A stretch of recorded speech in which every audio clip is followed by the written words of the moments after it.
All right. Hello and welcome, everyone. We're going to try this a second time, this time with actual audio. Now that we've got the mic all plugged in and turned on. It happens. So, yeah, just a little minor technical difficulties, but that's just the way it goes sometimes. Okay, so to start over, hello and welcome, everyone. I'm Eric from Onboard Gaming. Welcome to the stream. I've got my special guest commentator tonight, Wyatt. Hello, guys. He's been on our stream before. He helped commentate last time, and he has played in the games. So we're going to have a good time tonight. We've got two players today. One is going to be Joel, representing Team XPZ. He has played before. He had a very unique towel list last time. This time he's running a very unique Word Bearers list. That's right, you heard it, Word Bearers here. And he'll be playing against Jason, representing Team Table Salt, and he's playing Adeptus Sororitas today. All right, Wyatt, let's take us into the teams here. All right, guys, so we're going to start with Joel's list today. So Joel is playing Word Bearers, and while that does mean he's playing Space Marines, Word Bearers are actually pretty scary in 9th edition. They have a lot of cool and unique stratagems, even though they don't have the greatest chapter tactic.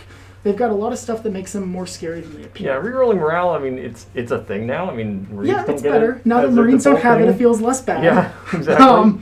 But leading his army today, he's got a Dark Apostle and a few other HQs. Dark Apostles are really cool in Word Bearers. They have a few extra stratagems that make them a little scarier. He made his Apostle of the Dark Council, which means he just gets to know a few extra prayers, and those will really help Joel out with buffing and maybe making his Dark Apostle a pseudo Smash Apostle. He also has a Lord Discordant on Hellstalker, who's just a big melee monster, and if he gets that into Jason's lines, Jason's going to be sad. He gave his Lord Discordant on Hellstalker a special Word Bearer's relic called the Crown of the Blasphemer. That's going to buff his Invuln save up to a 4-up, and if Joel combines that with Psychic Powers or Stratagems, he's going to be able to get that to a 3-up Invuln. Yeah, 3-up's really, really good. Yeah, there's a reason they started trying to phase that out. Exactly. Outside of that, he also has a Master of Possession as a Psyker. He really likes Psykers and Word Bearers for a few reasons. Firstly, his Master of Possession can take the Cursed Earth Psychic Power, which will give all demons within 6 inches of him +1 to their Invuln saves. Wow, that's pretty good. So he's going to mainly be using that to keep his Possessed alive, because unlike Alpha Legion or some other Chaos Space Marine armies, he can't really rush those Possessed up the board. He's going to try and have them take a bunch of hits and slowly make their way up as an unmoving blob. In addition, Word Bearers have a fantastic stratagem that basically, if he fails a psychic power that he really needs to go off for 1 CP, he could take a mortal wound and cast it and not have it be denied. I think that's going to be really clutch in some circumstances here, especially against Sisters Battle that do have a significant amount of anti-psyker stuff. Unfortunately, Sisters have a strat that lets them stop a psychic power from being resolved. It's not counted as denied. So Jason can use that, and it's a weird interaction. Okay. But yeah, it's awkward. Anyways, he's got a few units of Barebones, Chaos Space Marines, some Cultists to hold points. He's going to have those just try and sit on things and grab objectives. His mainstay in his list is a big old blob of 20 Possessed. Like I said, he's going to make those pretty tanky, try and outlast a lot of Jason's horrible firepower. It's going to be scary. Possessed as well are scary in Word Bearers because of a special strat they have for 1 CP that gives them +1 damage. So buffs them all up to 2 damage each and just 100% doubles their output. Yeah, and having that 20 block of them, if he's able to get the power off to get them the 4-up invul, I mean, that's going to be a force to be reckoned with right there. And they still have Death of the False Emperor because they haven't gotten their updated codex. Oh, there you go. And Sisters are Imperium. Yep. So we're going to see if they teach them who's boss. You can't play Chaos Space Marines without Obliterators. Joel has 3, going to give him some backrange fire support. And in addition, he's got a Khorne Lord of Skulls. So I've seen the Lord of Skulls on the table a few times. At first, I mean, I've never seen another person bring that model except for Joel, but he uses it to great effect. It's really just a beautiful giant Khorne death machine that was rolling through the table here. It's awesome. Yeah. I'm a sucker for big models. I play Knights, that thing makes me a little envious. It's pretty much just a Knight, but it's got a lot of synergy with a lot of his effects. And then, lastly, he managed to soup in and bring in another detachment, Silesk, the Vengeful Allegiance. He made his Possessed and a few of his other models Slaanesh marked. So Silesk will give them some extra strength, some extra stratagems, and just general utility. Excellent. So yeah, he's got a lot of firepower here, a lot of close combat-oriented damage. Mm-hmm. So he's going to be running up the board here and trying to get in Jason's lines real quick. So we'll see how that turns out. So for secondaries, Joel did choose Bring It Down, Raise the Banners, and Overrun. Overrun is a mission-specific secondary where you get points by capturing your opponent's, or by capturing points on the opponent's side of the board. So the deployment zones, as you can see there, they're setting up right now, are going to be on the top and bottom long board edges. Yes. All right, we're ready to talk about Jason's list? Yeah, let's go on to Jason's list. Okie doke. So Jason has Adeptus Sororitas today. He's taken 2 detachments. The first is the Order of the Bloody Rose. These are the sisters who hate the Heretic and the Xenos, and are more quick to melee and anger. So their chapter tactic gives them an extra AP with melee weapons and pistols, and whenever they charge, get charged, or get piled into, they get an extra attack. So that part of his army is going to be very attacky and hitty. He's got a Smash Canoness leading.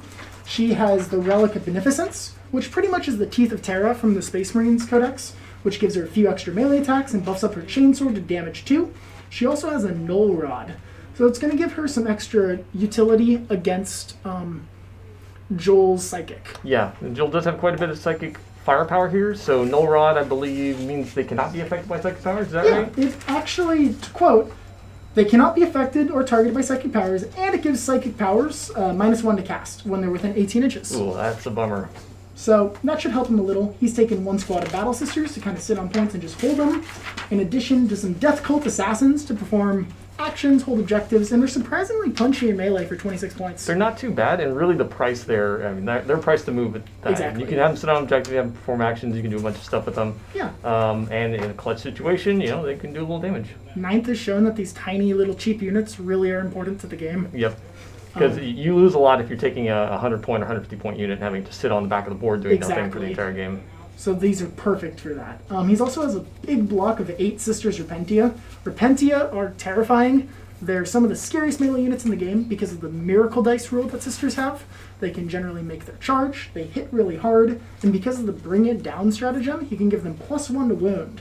Oof. They're already strength 6, so they're wounding his Lord of Skulls on force. Oh man, that is rough. Yeah. In addition, he also has 12 Mortifiers mixed between his detachments. Mortifiers are just really efficient for their points. Yeah, they really are. The double heavy bolters, especially in the current Marine meta where a lot of things have 2 wounds. It's great. I mean, you're obviously going to lose efficiency against Death Guard, but sure.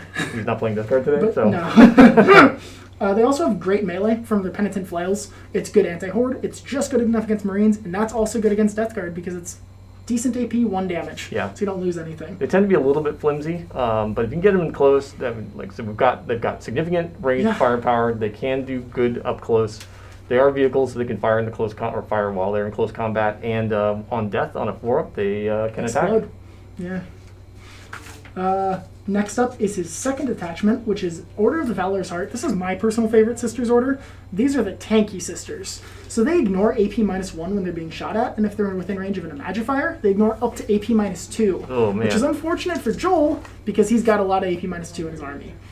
In addition, all of his models with the Valorous Heart keyword get a 6-up Feel No Pain. Wow, okay. So he brought the Triumph of St. Catherine leading this procession. The Triumph is a really gorgeous model, and it's wonderful to see it on the table. It just gives a lot of different effects and utility, Eric. Yep. I'm not going to read them all, because it's the second longest data sheet in the game, but you'll see it, and we'll talk through what it does when it's doing things. What's the longest? Silent King? Is that the worst one? Yeah, I think the Silent King's the worst block of text. We got some more Death Cult Assassins in this detachment, as well as an Imagifier to extend that aura of -2, ignoring AP -2, which is just going to really make those sisters tanky. He's got 3 Exorcists as well, so he's going to dominate the backfield with overwhelming firepower and probably try and take out that Quorum Load of Skulls as soon as he can. Yeah, absolutely. And that's pretty much it. Just a lot of Mortifiers, a lot of Exorcists, and some units to hold points. And for Jason's secondary, did take Titan Hunter, Line Breaker, and Scramblers. So yeah, taking out that Lord of Skulls is going to be 10 points for him, so we'll probably see a lot of concentrated firepower on that. Exactly. And luckily, because of those Miracle Dice, he can really force through high damage whenever he needs to. Yeah, those Miracle Dice really do come in clutch. So it's going to be an exciting game. I'm excited to see how it goes. I don't want to pick any favorites, but I'm not a giant fan of Erebus, so...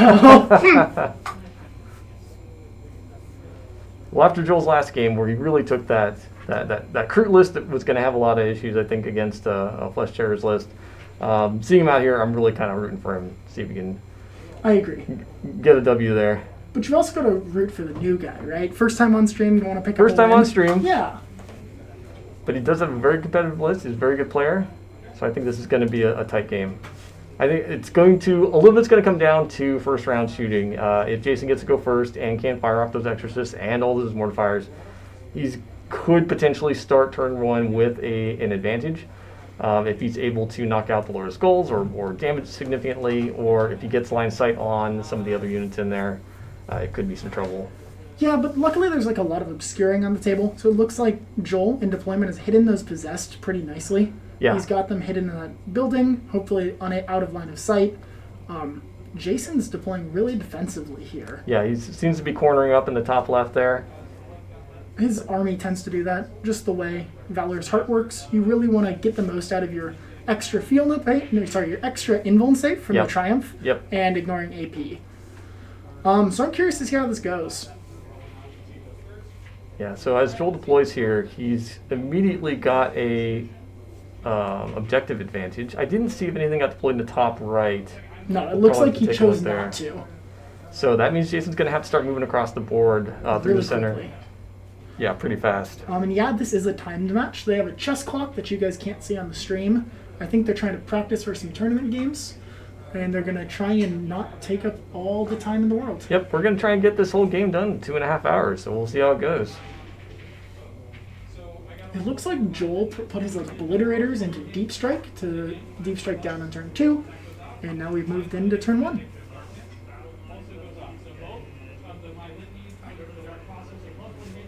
All right, so we're doing the Dark Apostle rolls right now. Looks like those are going off. And we're going to let them do this real quick, so one moment.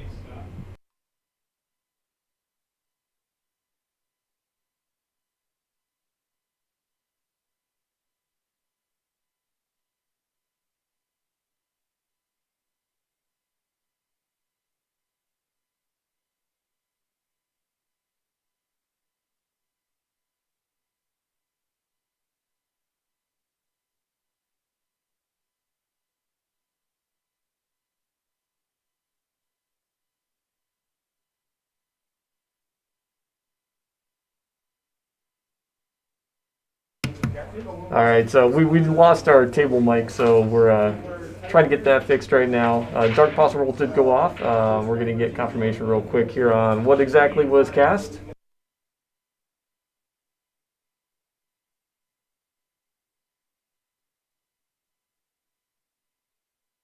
So Joel did go first, which is probably good for him.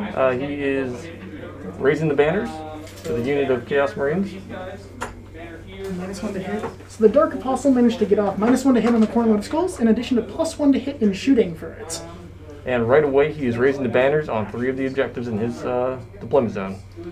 I don't know if you already answered, Eric, but a Dark Apostle is pretty much the Chaos Space Marines version of a chaplain. Right, right. And I have to say, the trees on this mat look fantastic. Whoever painted those did a wonderful job. Yeah, they're okay. Looks like Joel's being very aggressive with that Cornlord of Skulls. He's not too scared of those exorcists, it seems. Winning the roll-off makes things a little... Yeah, I think that's really advantageous for him. He's not going to have to sit there for a whole round just taking shots. No. The Cornlord of Skulls, also, despite being a corn unit, is pretty scary in shooting. He's got a Hades Gatling Cannon, which is a heavy 12. Strength 8, -2, 2 damage each.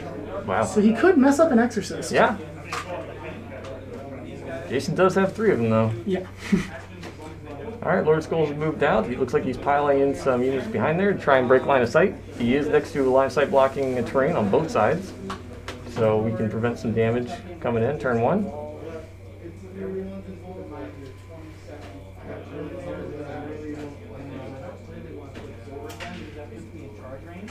Oh, those are people, so they can't charge through the wall.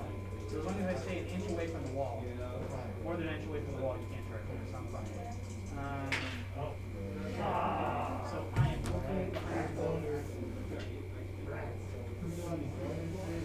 It really looks like both players, or mostly Joel here, is trying to be careful with how he measures things and measures his inches. He's trying to make sure he's obscured behind this building, so I guess Jason can't shoot at him. Yeah, anything caught in the open, just the weight of fire is going to get obliterated from those mortifiers. It's just so many shots. Each one has the equivalent of 2 heavy bolters. Well, I guess there are 2 heavy bolters. Yeah. So 6 shots each. Strength 5, AP -1, 2 damage. Because I was in a rush. Kind of.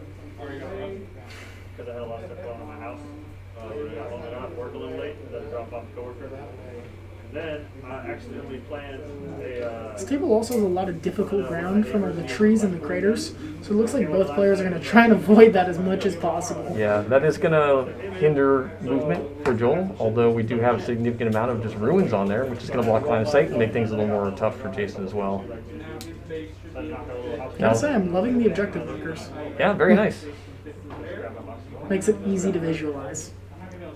Representing. Gotta get some team. OBG ones. Yeah, we will soon.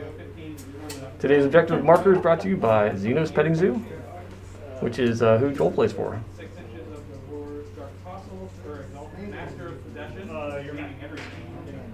Right there. So it looks like Joel is just making sure everything is staying within 6 inches of that Master of Possession because he got Cursed Earth off to give everything +1 to Invuln save. That's going to be super useful. So that means his Lord Discordin has a 3-up right now, Eric. Oh, man. Played against enough custodians to know that I hate a 3-up invul. Same. One of my favorite parts about Word Bearers, too, is they have a stratagem called Hexagrammatic Ward. So for 1 CP, they can automatically pass a failed save. Really? So he can only do it once per character, but it's really nice in case he does start getting through with those big shots on that 3-up Invuln save. You said it's a 1 CP strat? 1 CP. So You can basically, only do it once per character. a CP reroll that you don't have to reroll? Yeah. I don't like that, so I think I spent a CP to reroll it. Oh, now he's trying. I don't like having to do that, but also this guy's important, so I don't like barreling. Okay, so it goes off at +1, so that's 10.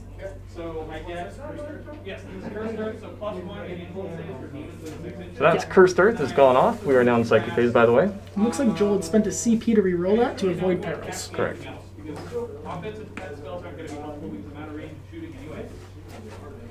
Yeah, I'm outside of 18 I advance anyways, so I don't want to risk another peril, so there's no point in casting anything else. I'm not going to be able to charge me regardless, So Joel wasn't able to get a lot of movement out of this turn, but he does have a objective advantage initially. I think he's going to wait for Jason to get out of cover and hopefully get a little bit closer before he moves in. That Cursed Earth's really going to help with survivability, though. I agree. Like I said, Joel's willing to play this patient game. He took Overrun. He's trying to win the long game and force Jason to come out and come to him. Yep. I could throw it over there, but I don't really see the point in that. It's just going to bounce off, so I think I'm going to play a little system on the objective. And for everyone in chat, what's your guys' favorite Chaos unit or Adeptus Sororitas unit? Let us know in the comments.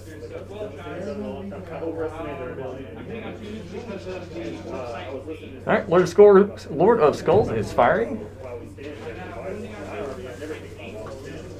So we'll be rooting on 3s. I think he's firing into those Exorcists. I think he's hitting the Sisters. So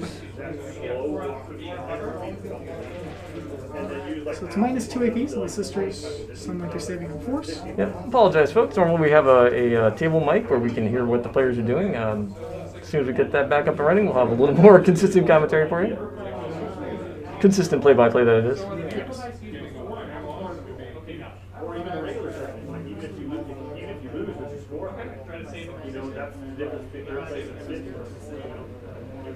I've noticed a lot of these RPGs you've been going to, only 1 or 2 guys are going 3-0. Sounds good to me. So let's go ahead and... All right. Jason's scooping some Sisters out of there. Yeah, so that's it for that. So I think that's it for my turn, actually. I don't have a whole lot to go on. So that's the end of the shooting phase. There really is very little shooting power from Joel's army. There's nothing in charge range, so it looks like this is going to be the end of his turn. Yeah, I mean, he started those Obliterators in the Teleportarium, so besides those in the corner of the skulls, what does he have to shoot? Yeah, not much.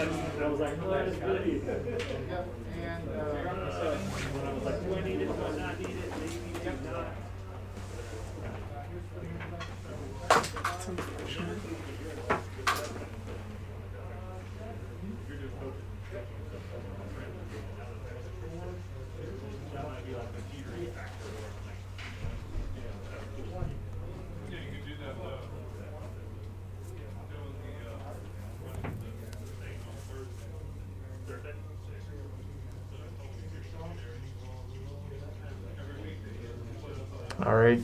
bottom of 1. Jason's moving out. T6. He does have a 3-up and a vulnerable picture.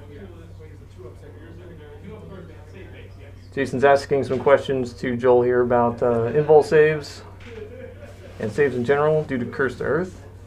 Getting reminded that Lord Discordant does have a 3-up. He is a 3++. tough cookie. Gorgeous model too. Yes.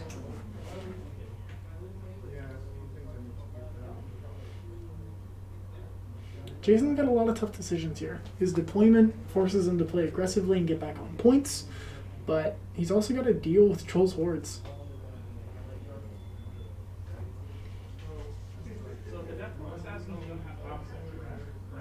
He does have the firepower to deal with the hordes, but if he concentrates on those and doesn't take down that Lord of Skulls, if that gets into his lines, there's going to be issues. It's just 8 points your human phase, and then it completes the game. So he's going to have one of those surviving sisters that Joel shot at deploy scramblers in the movement phase. And he's going to get his 1 tally towards that for his own deployment zone. Yep. I'm honestly not sure how he plans to get it for Joel's deployment zone. He doesn't have anything in reserve, right? No. That is going to be a challenge. And I think it has to be non-character infantry as well. In those, Joel blasted off 4 of those battle sisters, so there's only 1 left in the Retributor squad. Yeah. So he's really got to be careful with that last battle sister. Well, knocking Or out those those... Death Cult Assassins. That's true. Oh, yeah, Death Cult Assassins could zip across Yeah. there. But just the way he's deployed, for them to move anywhere near his deployment zone, they're going to need to go through that entire blob of infantry in the bottom right, or bottom makes left. it So, difficult. yeah, it's going to be very hard to get the last one on scramblers there. Unless by some reason he's just able to knock so many models off the board that he can just waltz on. I mean, if the Emperor protects, right? Yeah.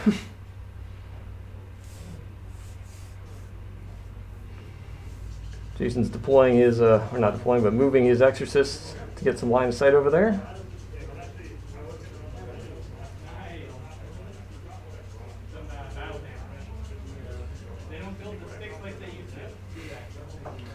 I think the sisters all bunched up behind the Gork and Mork Rock to disprove that they exist and show that the Emperor's light is strongest anywhere. But yeah, his deployment reminded me of like 8th edition and hiding behind those L-shaped blocks in deployment. I guess he just wanted to be super careful and keep his auras together. Actually, this is curious deployment now that I think about it. He did keep a lot of stuff out of line of sight, which I get, but Joel doesn't have significant ranged firepower. And he would have known initially that the Obliterators were in reserve, so that may have cost him a little bit of movement here. I agree. Yeah.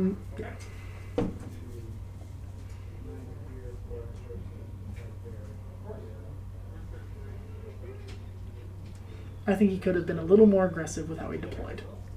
Oh, now that I think about it, the Repentia, are they in reserve? Are they? Typically that's how they're played, so I don't see them on I the don't side see of the them on the board. side of the table, so I think when I talked to Jason before the game, he said his plan was just to run them up the board and hope they don't get shot. And luckily he's playing against Chaos, which isn't the most shooty army in the world. Yeah, But but if Joel's able to get the charge off on those Repentia, they are not the most durable units in the world, so luckily our tabletop mic is working again, so it can give you a little better commentary.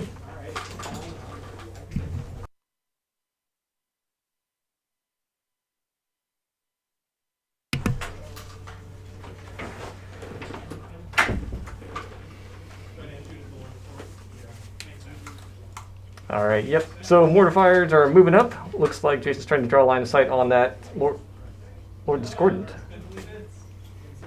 Yeah, I mean, I would say, yeah, you're definitely good to go.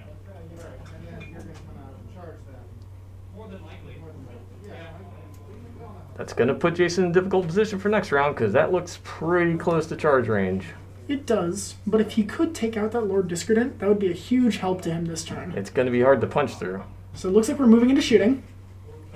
For the movement? You mean the Sisters of Battle skipped their psychic phase? That's weird. Psychic is heretical, Eric.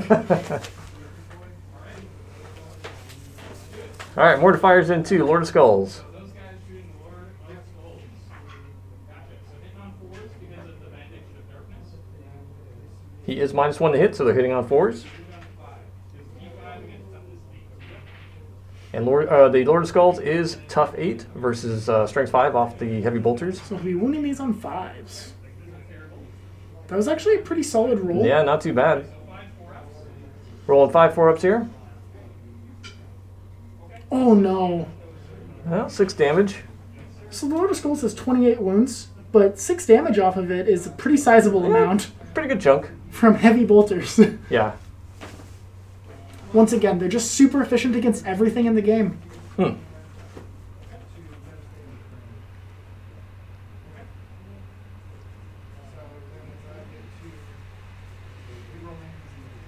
Makes sense. Yep. Reroll the amount of attacks and you ignore the minus 1. So he's shooting the Exorcists, it sounded like, Yep. with a stratagem called Devastating Refrain that allow him to reroll the amount of shots. First he started with the heavy bolters, so now he's rolling the 3d3 profile. So that's 7 shots. 7 shots. This one will be like And he is able to ignore hit modifiers for this due to the stratagem, so he'll be hitting on 3s. Both sides have CP left. We're going to tally those and update that after this round. Yep. We just didn't get a chance Yep. before to play them. These are d6 damage each, Oof. so he could really hurt the Corn Lord of Skulls here. Yep. Miracle dice in there is flat 6, can really, really hurt. So 3 at AP -3. Failed 1. Oh, wait, how many did he fail? Lord of Skulls has a 5-up invul, is that right? 5 up base, but 4 up because of something happening. Let me double check that.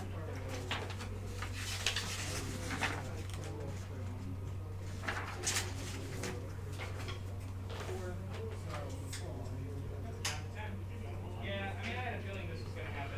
Lord of Skulls down to 10. I could really keep this guy from dying turn 1 or 2. You just have so much range. That's gross. That is pretty gross. And that was only 1 exorcist. Force it, you're probably not going to really do much in this game. But hey, look for it. Yes. Yeah. So that was 1 Exorcist. He's still got 2 more. Yep. But he did use his good strats already, so the other ones will be hitting on 4s, and he can't do the extra stuff. He so. did, but regardless, Core Lord of Skulls is bracketed and probably won't make it to him this game. Yep. Heavy bolters all missed. 7 more shots off the rockets. Hitting on 4s. Wounding on 4s. And 4s to wound. 2.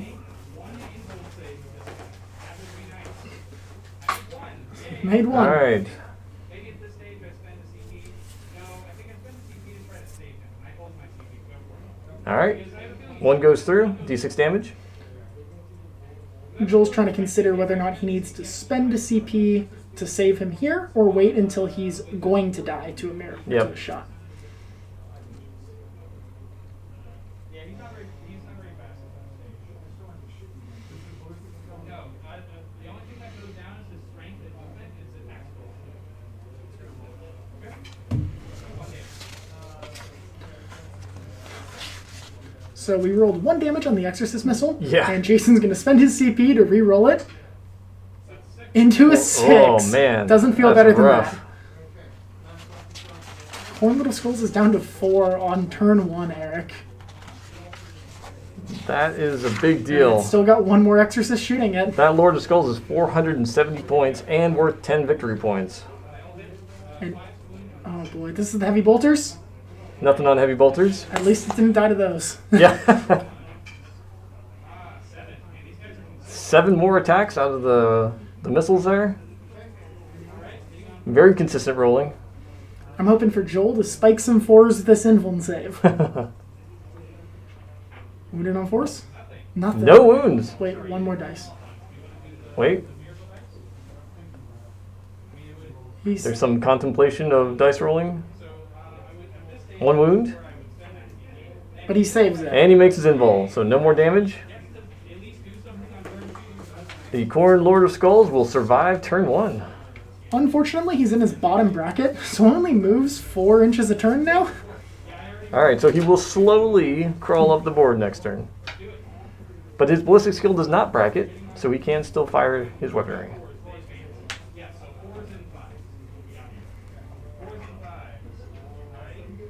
Alright, Mortifier is firing into, I think, the possessed blob there? I'm not sure. Oh no, he said hitting on 4s and wounding on 5s? So it must be the Lord Discredent. Yep.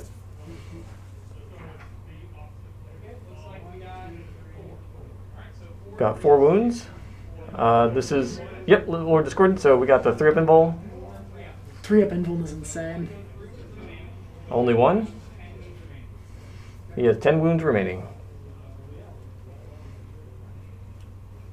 Not too bad. And he heals 1 per turn, is that correct? He does. Yeah. And I'm pretty sure if he kills a vehicle, he can choose a demon engine within a few inches and heal that as well. Ooh. So I'm pretty sure he can nominate himself. There are a lot of vehicles coming down the Yes. board.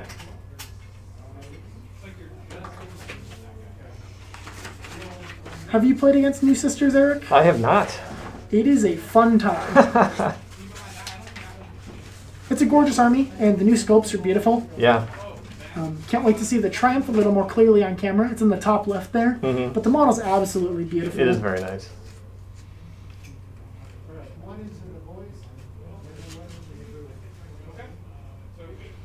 So yeah, the Lord Discordant, if he destroys an enemy vehicle, he can choose to repair himself for D3, he can choose to repair himself and regain D3 wounds. Alright, so the second Mortifier unit is splitting their shots. Two are firing into the Lord Discordant and 2 are firing into the unit there in the bottom center. As I remind all of our viewers, never split your fire if you want to kill something. I try all the time and it never works. Yeah. So 4 4-up saves. Average. Alright. 2 out from that center bottom group. So this mission is interesting because it's a hold 2, hold 3, hold more. Really? So if he does get Joel off that point, it'll stop him from gaining 5 primary. So that's huge. But it's too late. He can't kill enough down there. True. Looks like 1 wound went through on the Lord Discordant. And that bounced, so Lord Discordant is still down 2 wounds. No morale here. I lost 2, so they can't fail. He's still alive. Thank God. Only lost 2 on that bottom center group of Chaos Marines, so no morale check required there. Luckily, he's word bearers, so if he failed it, he could re-roll That it. is right. My favorite chapter tactic. All right, so we're at the end of the battle round now. We're going to do some top round scoring, and then we're going to upgrade, or we're going to update the command points. So we'll be back in just a moment.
All right, welcome back. We have an updated scoreboard here with command points this time. So yeah, Joel went up to 18 points this turn. Because Jason deployed so defensively, he wasn't on every objective. And because he didn't kill those Chaos Space Marines in the bottom, it let Joel not only hold 3 objectives, but also hold more than him for full primary. Wow, 15 points right there. So yes, we do have top round scoring for this. So that's 15 in his primary, and then 3 more in secondaries. It's honestly huge. Yeah, the secondaries there. He did raise the banners on all 3 of those objectives last round.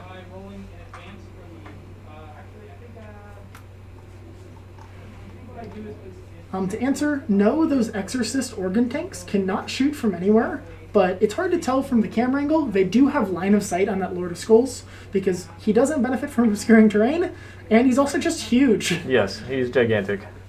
You can see him from anywhere but that Gorka Morka rock. Right. Yeah, unless you physically block line of sight to it, Yes. which you need a very large terrain piece to do, he can be shot at.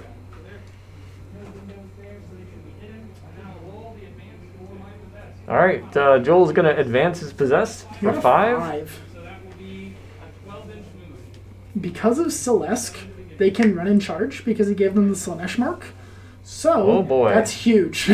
Okay, they are right up in there with those mortifiers. They can advance in charge, reroll. This guy gives them advance in charge, reroll once they hit, +1.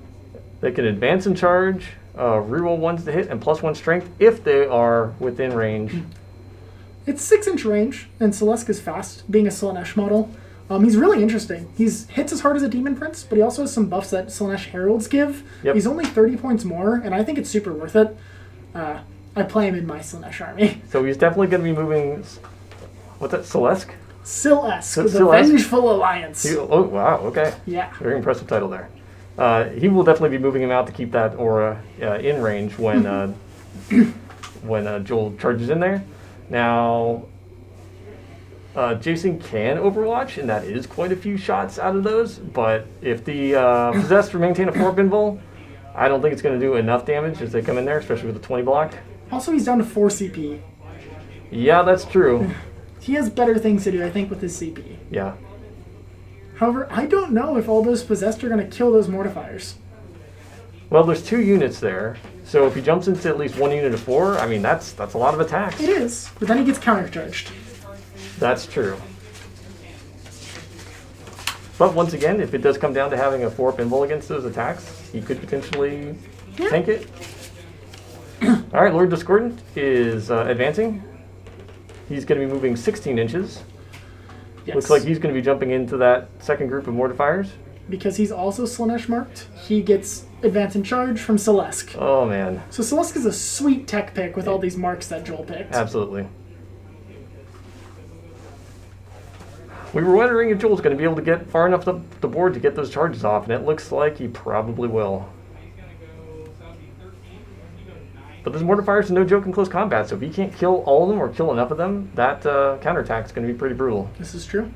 Plus, when they die on a 4-up, they do mortal wounds, or can do mortal wounds. Anguish of the Unredeemed. Talk about a great name for an ability. Exactly.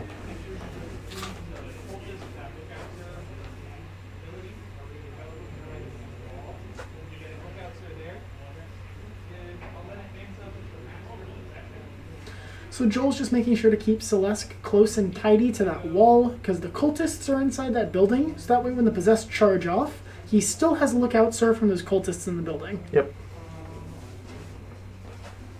Now that Lord of Skulls is less of a threat, it looks like those Exorcists and any remaining mortifiers are going to have to choose some tasty targets, and you don't want it to be that one. I agree.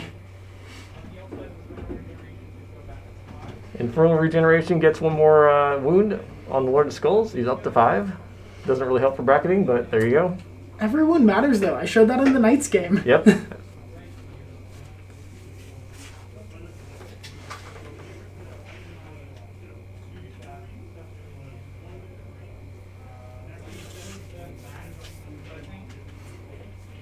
Jason's in a weird spot here. If Joel makes these charges with the Lord Discordant and the Possessed, he has to use those Exorcists to deal with the Possessed and the Lord Discordant right in front of him. Yeah. Or he's just going to get overrun. Yeah. just looking at the build here, the Sisters army has so much damage, and because of the buffs that they have, it means that the units they have can last longer, especially if you're ignoring AP 1 and 2, if you've got the advanced invul save, but he doesn't have a screen. He doesn't have a bunch of cheap things that it can just die, which is just a problem here, because it looks like the first targets of damage are going to be those expensive mortifiers. Yes. And unfortunately, I'm pretty sure those mortifiers don't benefit from those order convictions. I think they're like unaligned, so even though they're in the order, only like the main battle sisters themselves are getting them. Huh. I think the exorcists get them, but the mortifiers don't. Joel's going to be forcing him into a difficult position next round as well. I mean, just everything we've already discussed, but he's moving units up both sides of the board. If he starts getting some OBSEC stuff onto those extra points, he will be scoring points for overrun. Yeah, those mortifiers do not have the order keyword, so they do not get order bonuses. Interesting. Did not know that. Mortifiers ignoring AP2 and having a 6-up feel no pain might be a little too much. You think that's too strong? Yeah, maybe. Nah, that's fine. But yeah, thanks for watching tonight, guys. This is an exciting game. I'm excited to see what Joel does here.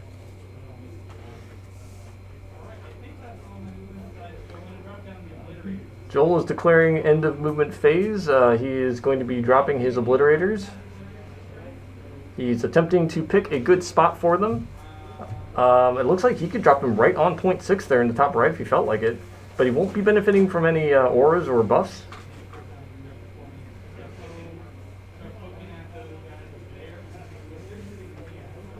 I think he feels fairly confident that he's going to be able to at least tie those mortifiers, but he needs to do some damage to the exorcists or they're going to chew him up.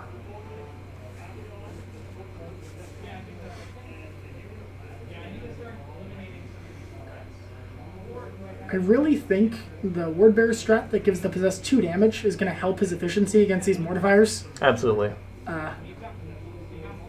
Jason should be a little scared for that unit of 4 right there. Yeah.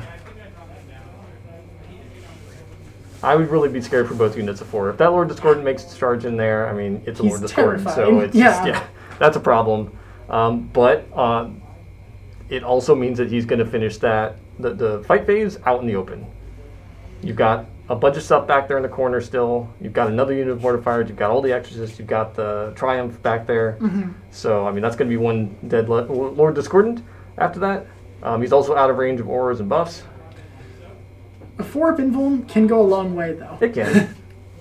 So it looks like he's put down the obliterators, measuring out exactly 24 from those exorcists. So that way they're nowhere near combat. Not that they're bad, but that way he can keep them in his auras and buffs range.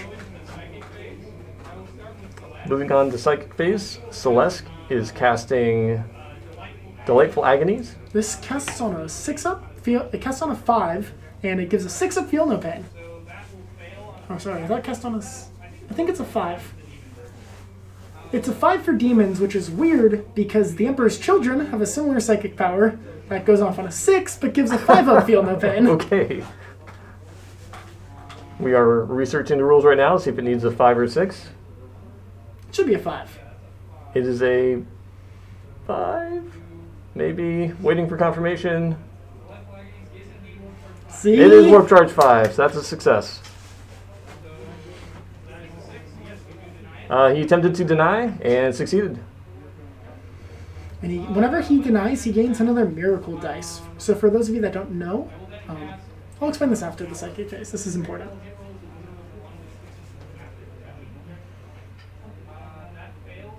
Ooh, Master of Possession attempting to reroll hit rolls and wound rolls of 1, fails on a 3. Joel's going to be spending a CP to reroll. Gets an 11.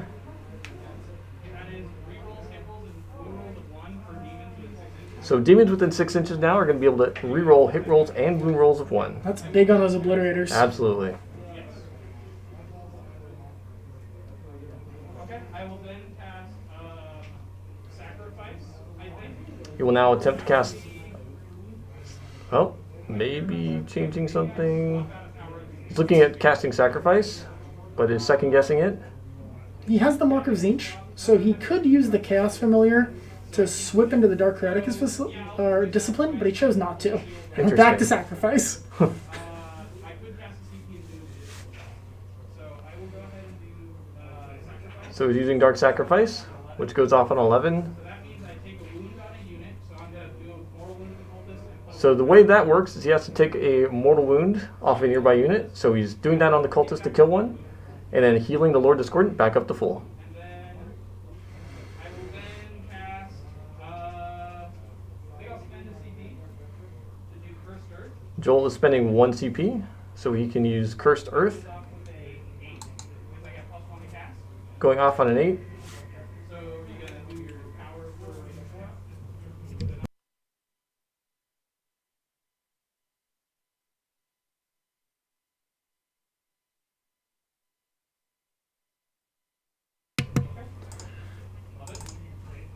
So Joel, are we still muted? Yeah. Nope. Alright.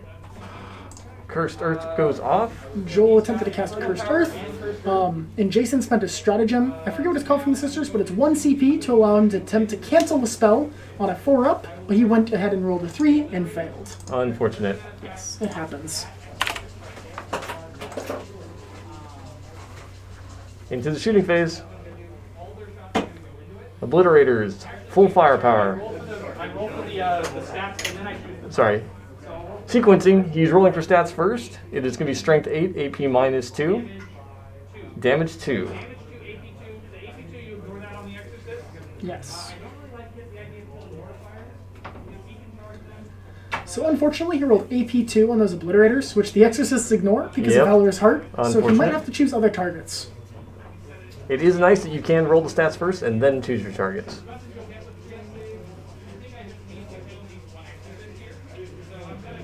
Yeah, so responding to chat, the Lord Discordant is down to 5 wounds. He healed the Lord of Skulls was down to 5 wounds and continues to be. The Lord Discordant had taken, I think, 2 damage in the prior round and was healed to full. Yep. Alright, Obliterators into the leftmost Exorcist. Rolling, hitting on 3s, re-rolling once.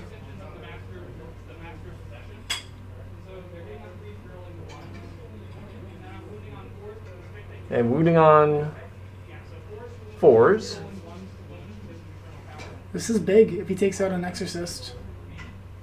Well, that's a lot of wounds. It's kind of justice for those invulns he failed earlier for the Corn, Yep. for the Skulls. Now they are going to get their full armor save because they do ignore AP minus 1 and 2.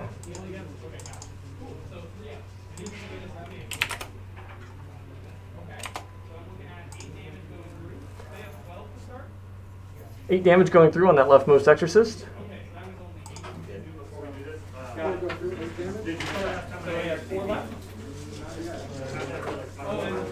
He also has a 6-up Feel No Pain. Oh, there's a valid part of that. Right. So that would go 16. Looks like he blocks 2 off Feel No Pains. 6 damage.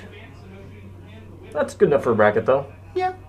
It's why I love Valor's Heart, though. It makes your Toughness 3 sisters and your tanks surprisingly efficient and durable. And that, yeah, I mean, that really, really helped in that situation. It was the exact amount that you wanted to negate. Yeah.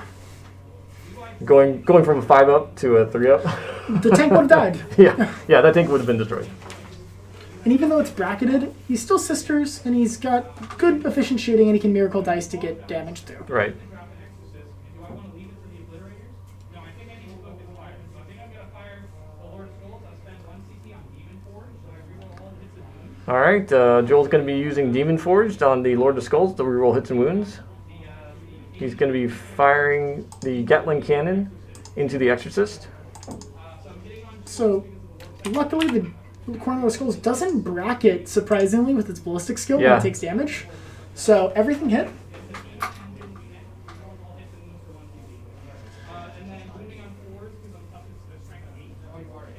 Strength 8, so we'll be wounding on 4s.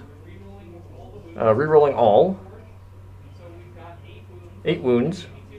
AP minus 2, once again, Valor's Heart. Doesn't care. It's a sweet spot against this army. Absolutely.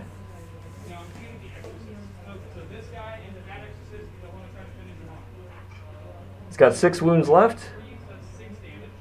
And does 6 damage. Now, feel no pains. Here we go. Saves one. no. 1 wound left. That's the Emperor's Grace right Yeah, there, Eric. right there.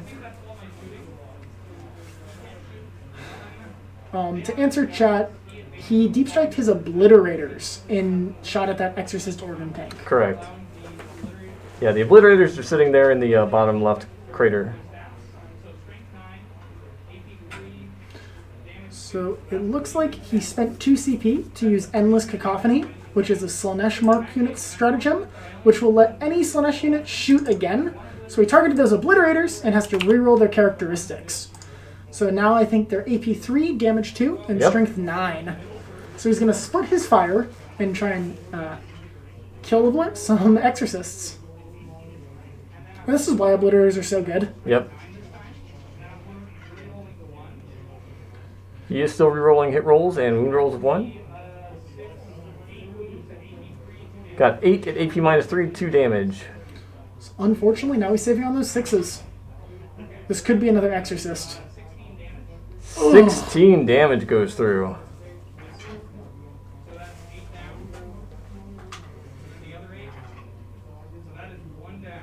Alright, even with the feel no pains, insufficient to block all the damage. 1 exorcist goes down. Dude, Warhammer is such a boys club. I'm used to always fighting Space Marines and like Eldar, and they're all men. So here comes the 6 shots into the other exorcist. So they all hit. And he did split fire into another exorcist. So I got 5 wounds, AP 3. So 6 up 6. We got 5 at AP -3, so we're going to need 6 ups here. 10 damage. This thing only has 1 wound left. Not explode. Thankfully, neither. Second exorcist down, does not explode. And I think that's all I got for shooting. That's more than I was expecting. Alright, that's 2 exorcists down in 1 turn. That is going to be a heavy blow to Jason. That represents a significant portion of his ranged firepower there. Honestly, that was fantastic for Joel. That was, yeah. And this is why I love obliterators. I can't wait to paint mine for my Night Lords. They just do everything you need. They really do. I mean, if you roll strong enough, Yes. they are It's just chaos. incredibly good. Yes. But They being able to fire failed their twice. charge for those possessed. Wow, okay. Double 1s. Spending CP, reroll that. If he fails it again, that's a huge swing for Jason. And They he gets barely on a make it. 5. That may mean that his Lord Discordance can be stuck out in the middle of nowhere. That's also going to severely hamper his outbound damage because with the 5-inch move, even with the 3-inch pylon, he's not going to be able to get everybody in there to fight. That would have been real bad. Would have been real bad. I understand. Obviously, I'm speaking from my own perspective. Here we've got a close-up shot of the possessed moving in on those mortifiers. Stuff, and sometimes they just bounce off of my phone. So yeah, I got them. You got them. I think I probably just bring you guys back.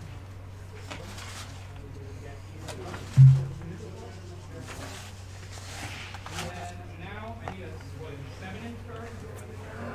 Alright, 7-inch charge, Lord Discordant going into the second group of mortifiers. Let's see if he fails this. He cannot reroll if he fails it. Oh no! That's a 5. That is a Lord Discordant sitting out in the middle of nowhere. After that shooting phase, he deserved a little swing of bad luck. Exactly. Yeah, because they can't charge. EKD doesn't have any targets. It's their 12. Yeah, so no other charges. I'm still reeling from 2 exorcists dead in 1 round of shooting. Man, those obliterators. Yeah, they did amazing work. Go ahead and pile in. Don't want to pull that other squad into combat. And I also, so I'm going to stay at 7-inch if you Alright, the possessed are being activated in the fight phase. They are doing their pylon move. there. Go to about the other side of the wall. Here, here. And stay within 6 inches. 3 inches. That's what I'm saying. Just get down through there. And then, yeah, so looks like that's probably the most I'm going to get in here. Joel's being very careful about moving his possessed in there to make sure that a few are trailing back so they can get auras. So 10. I got 10 guys. Makes sense. Daisy chaining was made harder in 9th, but you can still do it. Yep. they have D3 attacks each. looks- Oh no. Yeah, I'm still gonna do the bootstrap though, because I feel like I just need to do as much damage. So they only have 1 attack, which is unfortunate, and only 10 were able to get into engagement range. +1 damage, He's going to be using strats for +1 damage weird host, and +1 to wound. and +1 to wound. Veterans of the Long War. For Veterans of the Long War, yeah. I miss when Death Guard had that, Joel. Sorry, I mean Eric. It's all good. So I actually don't need veterans. Alright, he's actually undoing the Veterans choice, since he's going to be rerolling 1s to wound anyways. So that's 10 guys, 2 attacks each, that's 20 attacks. I believe that was 10.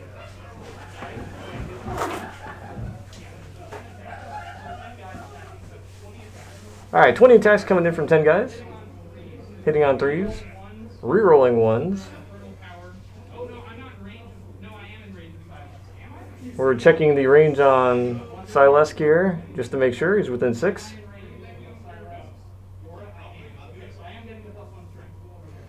Yeah, very important to range out your auras before you That'll move bring stuff up to around. Strength 6 too, so they'll be wounding on 3s. And he gets Death to the False Emperor here.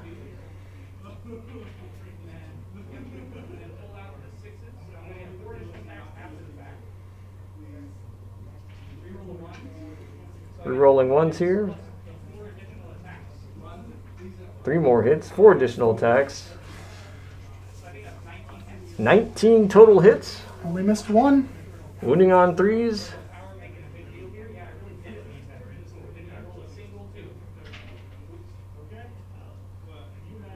So, out of 19 hits, he gets 13 total wounds at AP minus 2.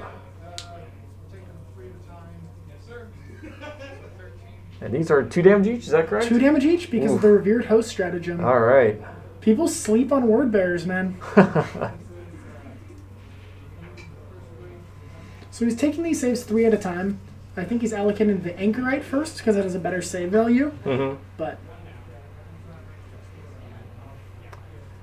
Alright, 1 model drops. It was out of range, so it will not explode.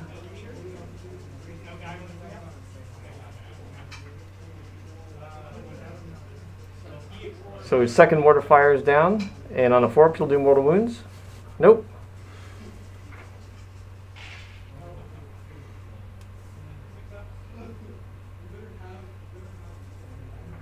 some Mortifiers have innate 6-up feel no pains.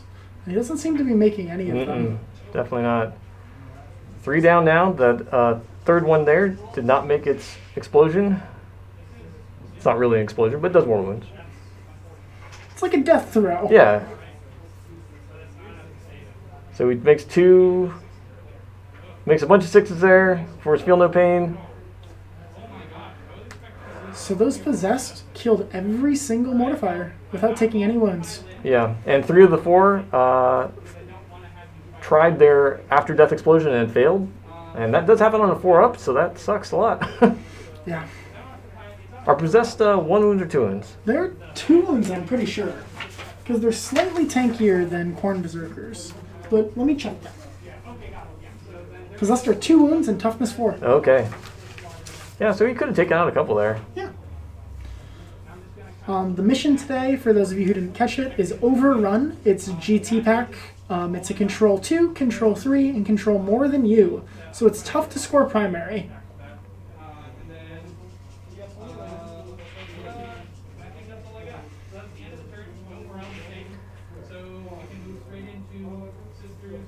Alright, that is end of turn for Joel. No morale checks are required here. And it looks like Jason's going to score 5 for primaries. He has the top left and top center. Yes.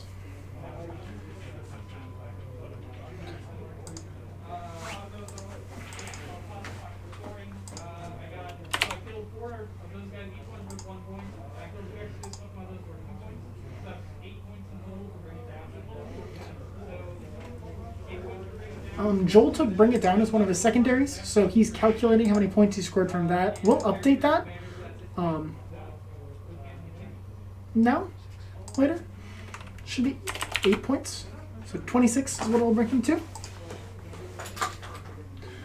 Even though Bring It Down was changed in that FAQ, it's still really good when your opponent brings a ton of mortifiers. Yeah, I mean, that's the issue. The mortifiers aren't terribly hard to kill, and he's got a lot of them, plus the exorcist, so Yes. that's a lot of points on the board.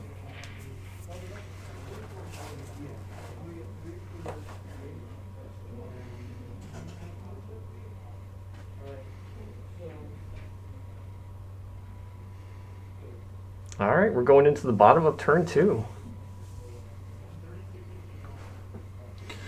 So Joel's got Jason in a bit of a weird spot here. He's only got one of his exorcists left. Yeah, he's going to need to put firepower on that Lord of Skulls, even though it's not a huge threat, but it's going to be worth 10 victory points. Exactly. He's also got to get on primary. Yes. And get Joel off primary. Yeah, he's either got to get on primary or get Joel But he off also primary. has 700 points of scary demons in his lines. That's oof. Luckily I got lucky and I rolled the stats I wanted without it. So yeah. That was good. Yeah, I think I need to turn it around on this turn. Yeah, I think I made a blunder on turn 1. Jason and Joel are discussing the prior round here, and Jason's trying to figure out what he wants to do next. This is going to be a critical turn. I think it was a good thing. Expecting to charge one. I was at charge 1. I expected though to get a little bit. Yeah, and I think you should have gotten one more wounds when they died. You should have at least killed like 3 or 4. Responding in chat, yes, there are models on Objective 4. I think it's his Dark Apostle. You guys rolled tremendous and I rolled shit. Yeah, you didn't roll like any 6s, man. It's just, that's the nature of the dice. They don't seem to be very friendly today. It really does, but hey, it's still early in the game. And the way your secondaries are, you can score big on your secondaries by just kind of doing things that are easy to do. So the secondary game, I think you can get down on one easy here, because you got 2 that can easily max to 10. Because I think this guy dies like pretty easy in the situation. All right, I do see the Repentia off on the side of the board there, so it looks like they did get put in reserve. So that's likely what his target is going to be for Scramblers.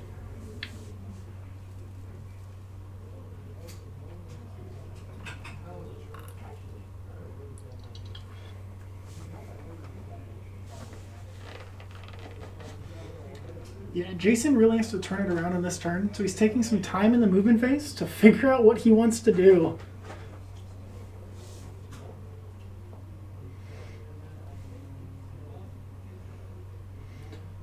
Once again, guys, thanks for watching. We couldn't do this without you.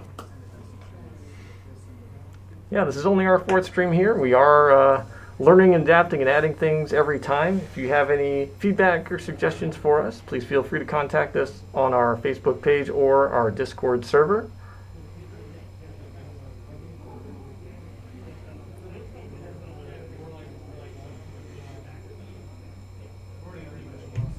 Yeah, they're still discussing strategy here. Jason's trying to work out how he's going to come back out of this. Yeah, it's difficult. Like, honestly, his deployment kind of screwed him with the mission. I think a central deployment probably would have benefited him a little better. Yeah. Then he could branch out to both nearby objectives, or at least shift based on where Joel had deployed. But now he's so far away from Objective 6 that it's Yeah. hard for him to get on it without overextending. And then if he does, the Corn Lord of Skulls, which is still alive, charges him. Yeah, but the Lord of Skulls only has 5 wounds left. And he's Yeah. got an Exorcist there. He can destroy it. He's going to have to focus fire on it anyways because he wants that 10 extra victory points.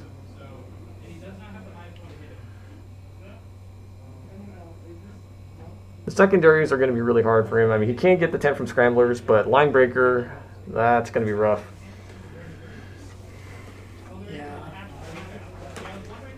Yeah. It's not looking amazing for Jason here, but you can always come back from these, and it's worth playing out. Right. And a lot of times it comes down to good or bad dice rolls. Exactly. So. It is a dice-based game, and that's part of what makes it so much fun. Yep. So if he gets the Triumph in there, gets some good shots off with Mortifiers, takes out the Lord of Skulls with the Exorcist, he could make a comeback here. I agree. Looks like he's got that Smash Canonist coming to challenge the Lord Discordant. There you go.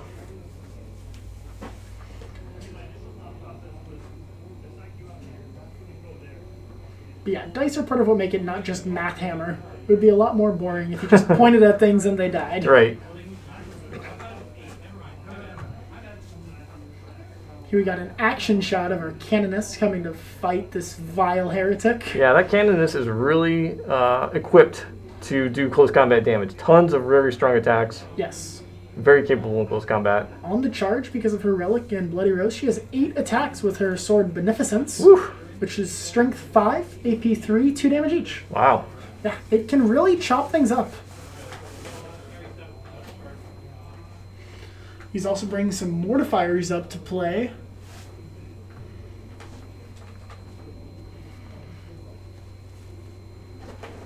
All right, Mortifier's Canonist moving down to engage in the center left.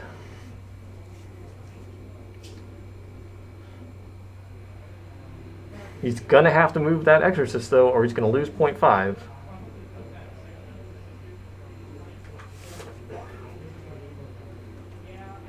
Where I should have started was further in, and I could have stepped out.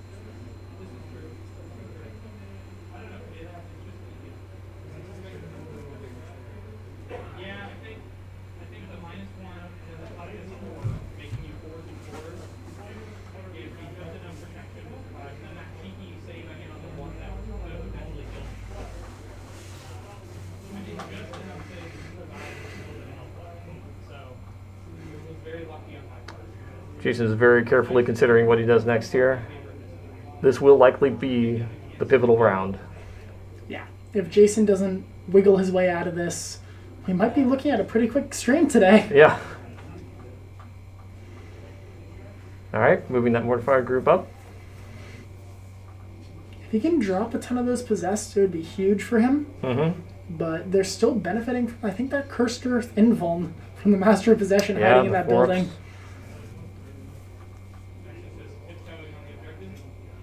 All right, Exorcist moving up, so it's touching the objective, but it looks like he's lost objective 5, unless there's some models there I don't see. I don't think so. I think he's only on one objective.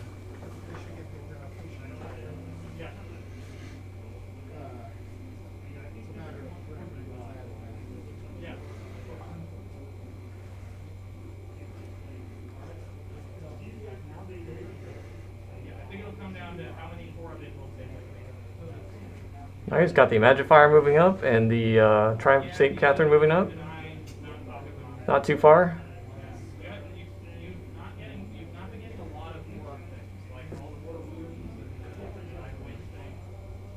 So we're having some model issues there. Just reattaching real quick. Alright, the Saint, what's the Saint in that? Catherine, right? Saint Catherine coming up? Okay. Gotcha. So, do they have any charge bonuses? All right, he is bringing the Repentia in from reserve. Oh, yeah, of course, you got the dice. If he can get a charge off with the Of course. You're gonna Repentia and with his Mortifiers, he might be able to do significant damage, if not destroy that possessed blob. Pentia do hurt, but their efficiency isn't as good against those possessed because of the 4-up Invulns. Yeah, the 4-up involve's going to matter, but they are 2 flat damage, and the reroller hits, so maybe? Each failed save is a dead possessed. Same goes with all the heavy bolter shots they're about to eat. So if he Yes. can't destroy them, he's at least going to be taking a chunk out of them. The thing is, if he kills too many with heavy bolters, he's going to fail his charge. That is true. So he's got to be careful, because Joel isn't going to remove from the back, he's going to remove from the front. Yeah. Tactical casualties. Yes. But he can use Miracle Die to make that 12-inch charge if he needs to. So yeah, I mentioned that earlier. Sisters gain Miracle Dice, and it's their main thing. Whenever they perform certain actions in game, they get dice that you have to roll, and you keep them off in a pool to the side, and can use them anytime you make a dice roll.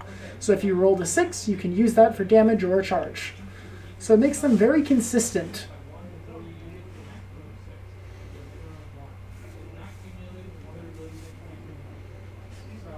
So I would assume that, yeah, so you could bump it up to an 11.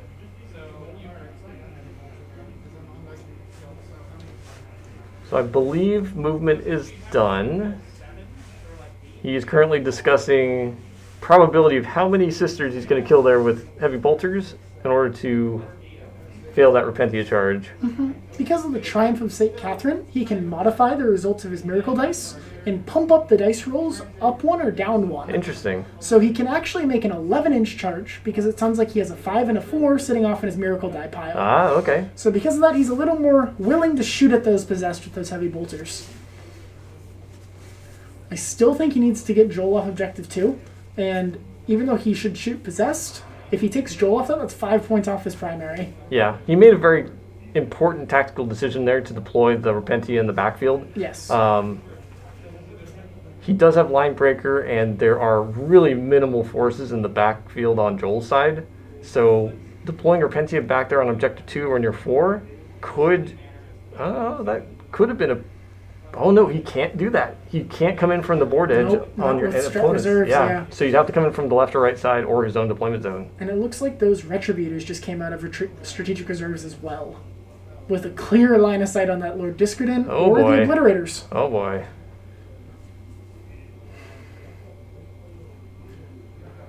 People like to talk about Eradicators, but I'm more scared of Retributors personally. Yeah, that many multi-melta shots, that is rough. Extra shots from the Cherubs, extra shots from Stratagems, extra yep. range. Now he's going to have to be really tactical about what strats he uses because he does not have a lot of CP left. No, both players are kind of running on fumes. So it looks like those Death Cult Assassins and the far right are scrambling for the midfield. That makes sense. All right. They got to really try and make it down to his deployment zone. Yeah.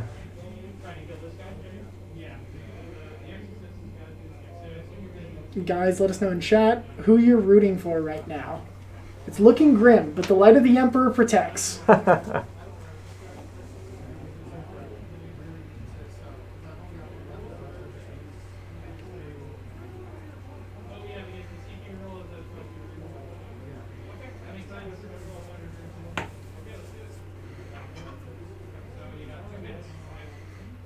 All right, we moved into the shooting phase.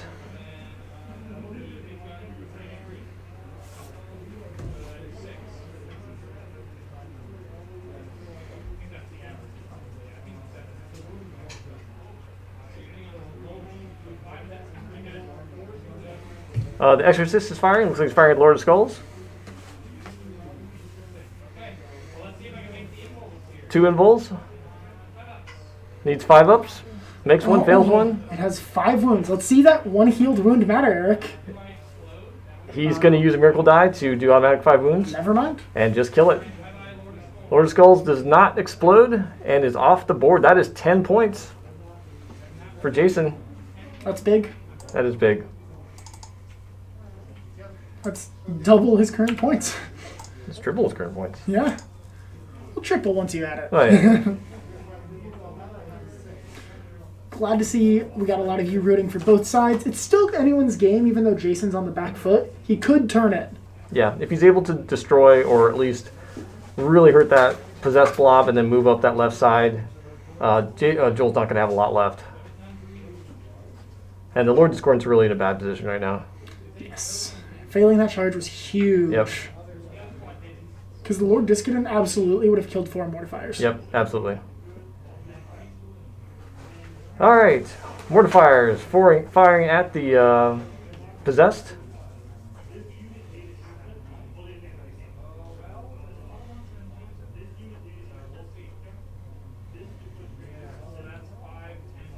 Looks like we've got 11 wounds going through. Gonna need 4 ups on those.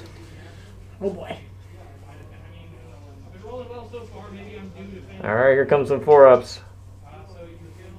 Kills 6. These are flat 2 damage, so they're going to knock these guys out. Not too bad. No, it's not bad. I think the players were talking earlier about how many possessed Jason could actually kill to still auto-make that 11-inch charge. And it sounded like max was 7 or 8. So 6 is perfect. Yep. He's ranging it out.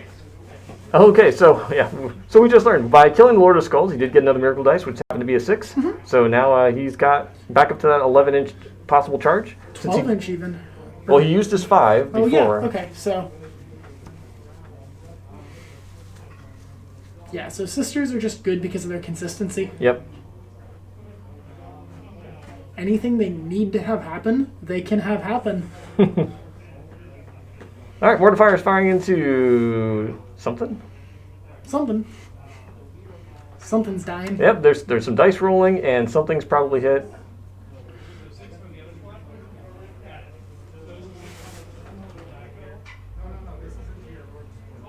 This is going into Lord Discordant.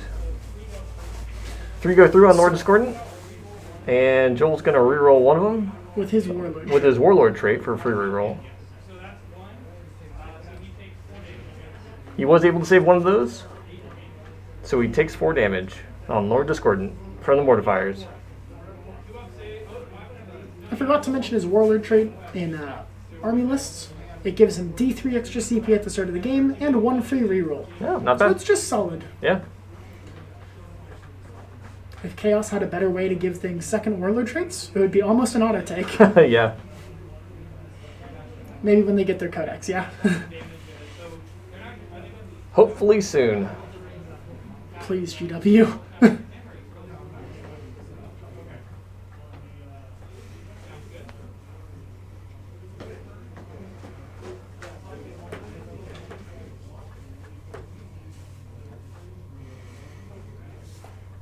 I think the Triumph's in a good spot. It's mainly a buffing unit and has really good auras. And while it is pretty tanky, it wants to be nowhere near Possessed or Lord Discordant Yeah. or anything Chaos. So Right. it's in a sweet spot.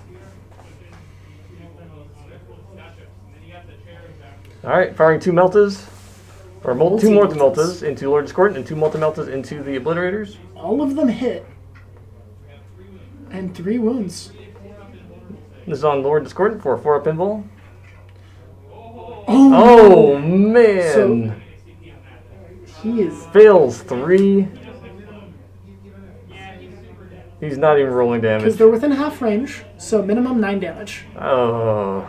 The Oh, D6 man. plus 2 on Meltas is nuts.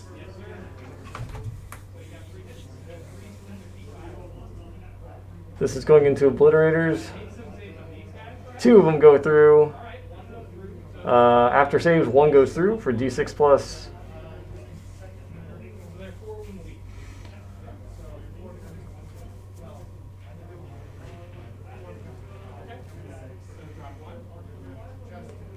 So he's using a Miracle Die instead of rolling to auto-kill one of those Obliterators.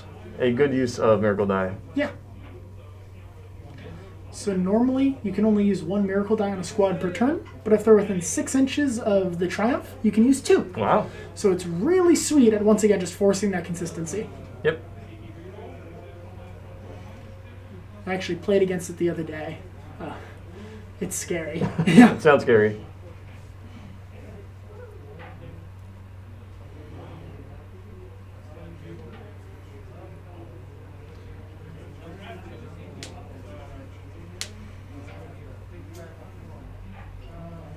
So by killing the Lord Discordant, those mortifiers have no good charge, and they're in kind of a weird spot. It's a 50-50 and then a 50-50. So, and I also could potentially see me re-rolling if I wanted to. So they're currently discussing the firing in at those Obliterators. Alright, so he's just gonna. All right, no rerolls there.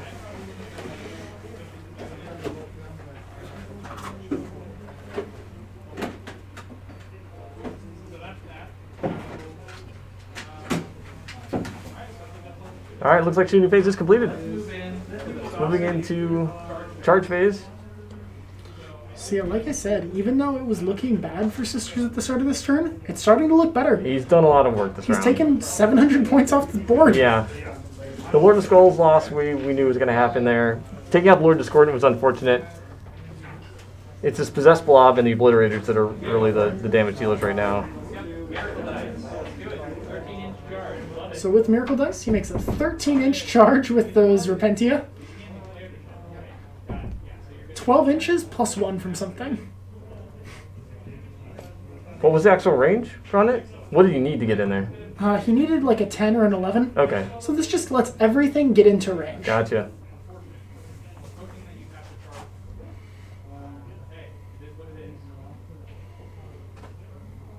Repentia coming in hot. We're going to see if those 4-up invulns are going to save the day here. Trying to absolve these sinners of their crimes against the Emperor. Mortifiers, charging same squad. They've got a pretty short charge, so it should be an easy one. Gotta just not roll 2 once. Yeah, you got it on 6. Seems like only Joel fails this. Should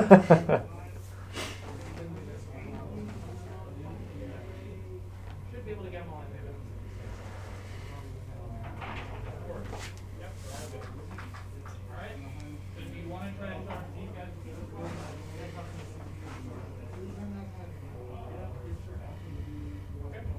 All right, Mortifiers are attempting a charge on this blitz.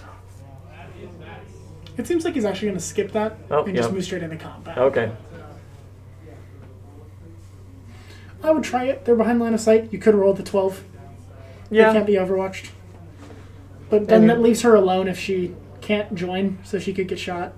Yeah, but Joel doesn't really have any good shoot. Well, I mean, the obliterators are there, Yeah. but Obliterators are okay in melee. They hit pretty hard. yeah.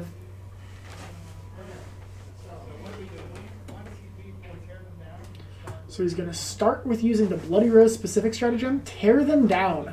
It gives them +1 to wound. So they'll be wounding these possessed on 2s. Jeez.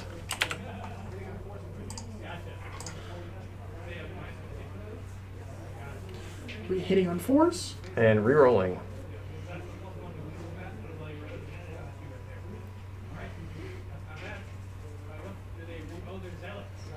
They're zealots, so they can reroll all hits on a charge. I thought they did. Winning on 2s. This is a lot of dice.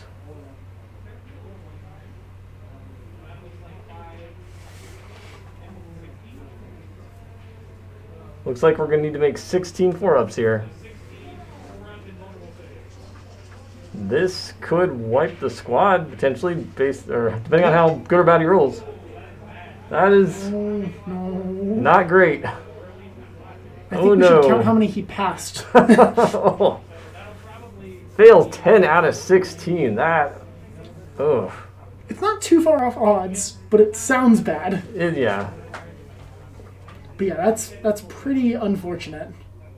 So he's gonna pull his unit completely out of combat with those mortifiers. That's a wise thing to do. Yeah, Else he's going to lose the rest of them. exactly. I mean, he still could battle shock unless he re-rolls that bravery from Word Bearers. Yeah.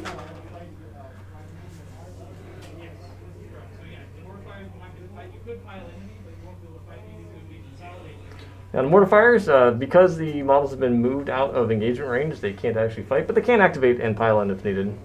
Or consolidate, I guess. I might be able to touch them again later. Gets them slightly closer, but the possessed are probably going to charge anyways.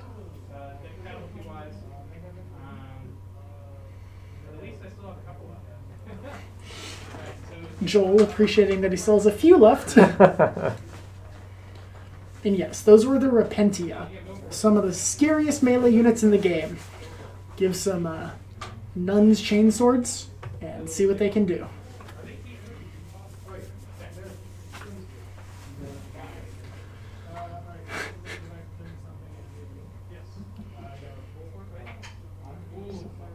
Alright, getting one more miracle dice out of here. Getting a 6, so that's good. It's always something you want to have banked in for later. Charge or fight phase complete. Gonna have to roll some morale here.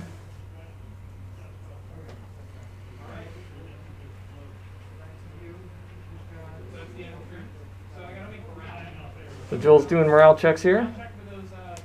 So because he can reroll, he can fish for a 1. Alright, possessed fail. They lost 16, so he couldn't quite make that one.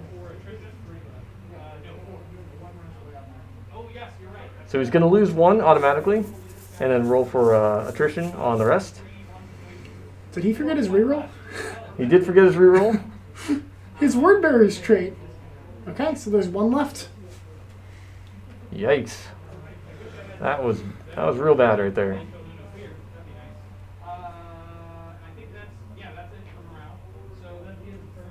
So 1 lone possessed stands alone and unafraid. Chat, yes, Joel still has. He's going to gain 15 on primary again at the start of his turn. Yep. Which is, even though Jason came back, that is a huge swing for him. So he's going to get 15 for primary and 3 more for raise the banners. I think overrun's going to be lost, but yeah. All right, so we're going to be we're going on to round 3 here. We're going to be right back. That's not what I was expecting.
Here we go.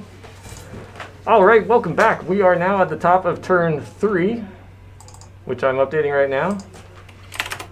Oops. Turn 3. Yes, we are very professional here at Onboard Gaming. Top of turn 3, the scoreboard has been updated.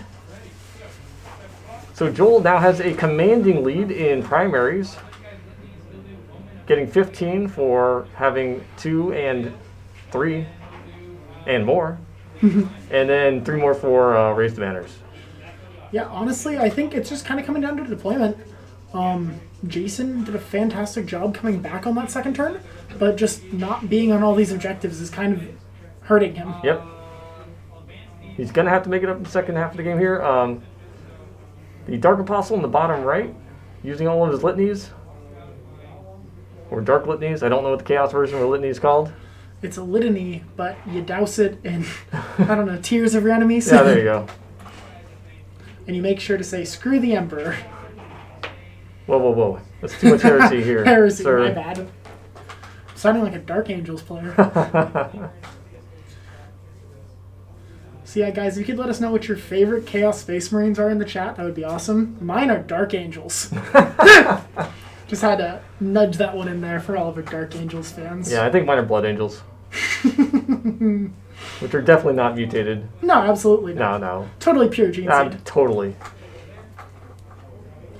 We're probably making quite a few people in chat very angry. Oh, I don't think we have any Blood Angels players in chat. I mean, who played Blood Angels? I think I just made a whole bunch of enemies. Yeah, I think so too. Watch your back, Eric. Just kidding, guys. I love Blood Angels and all other heretics.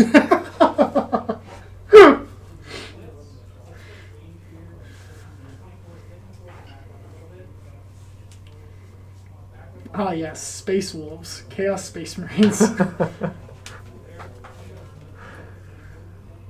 I mean, Wolfen are pretty much Chaos spawn. They are. Yeah. They are humans that turn into animals clearly as the Emperor intended. Exactly.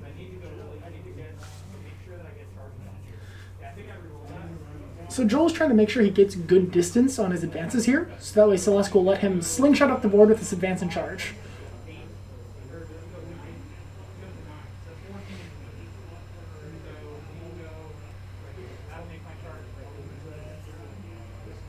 So what is he slingshotting up the board there? I Not think Celeste he's- himself, right? No, I'm trying to figure that out. It might actually be Celeste himself. Oh yeah, it is. I had to go get our alternate angle on the board there. So Celeste is doing a super jump across the battlefield. Here? Nope. Looks like we might be going for an assassination attempt on that Exorcist? Canonist? Or Canon? Yeah, maybe? maybe. I mean, the Canonist is built to fight, so... Celeste's really cool. He's interesting because he gets to fight once with Celeste's 2 models. It's a Herald riding a dude, and they each have different attack profiles, and they fight once during the fight phase, and then once again after consolidating. Wow. So, he can make short work of whatever he touches. But due to positioning, he will be in prime firing range of every single thing in that corner, so Yes. he better make this charge count. Yeah. Can't fail it again.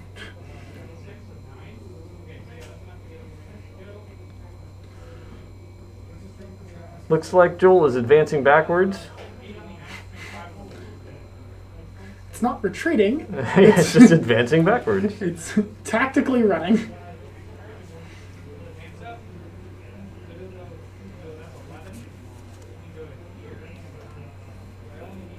That last possess is falling back as well.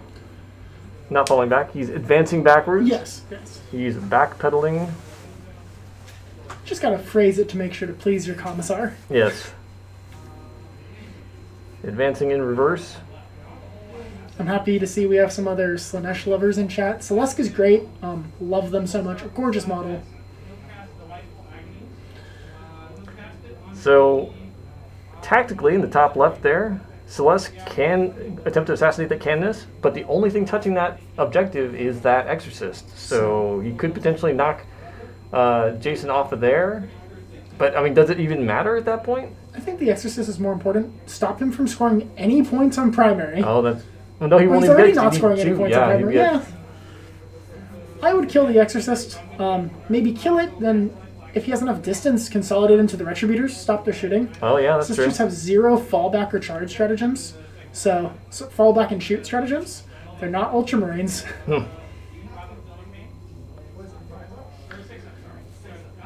So psychic power goes up. They get a 6-up Feel No Pain on those obliterators. Yeah, the demons are classic.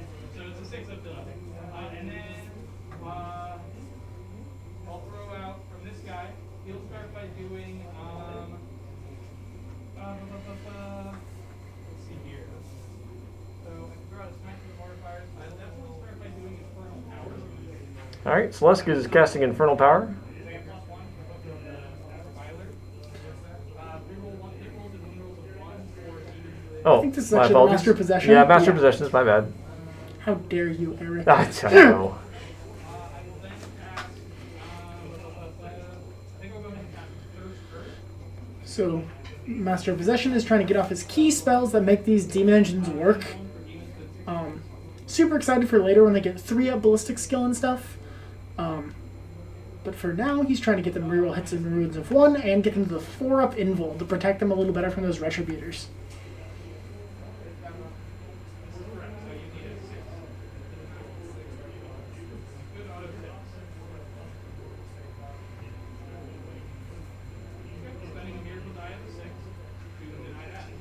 So, Jason is spending a Miracle Die, one of his 6, to deny Cursed Earth, which would have gone off. So yeah, every single Sisters unit is actually pretty cool. They have Sacred Rites, which lets them attempt... Sorry, not Sacred Rites. I forget what the ability is called, but every single Sisters unit can attempt to deny on 1d6. So he rolled for his Obliterators. He got Strength 8, AP 1, and Damage 2. So slightly underwhelming. So he's going to throw all of his shots into the Retributors. He needs to kill them before they kill him.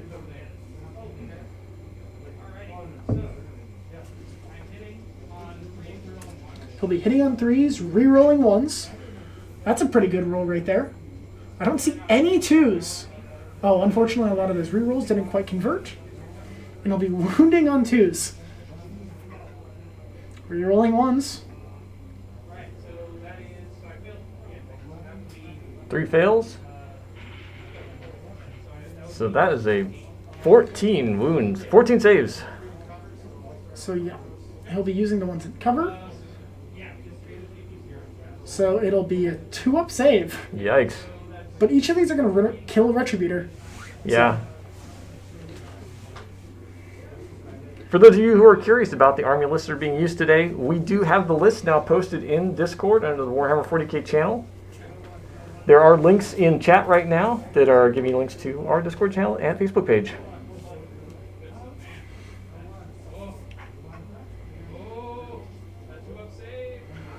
Seems like we're rolling pretty hot on these Retributors. We rerolled our first one after 8 dice. That 2-up save is real good. Ignoring AP -1 too. Sergeant's down. Another one goes down.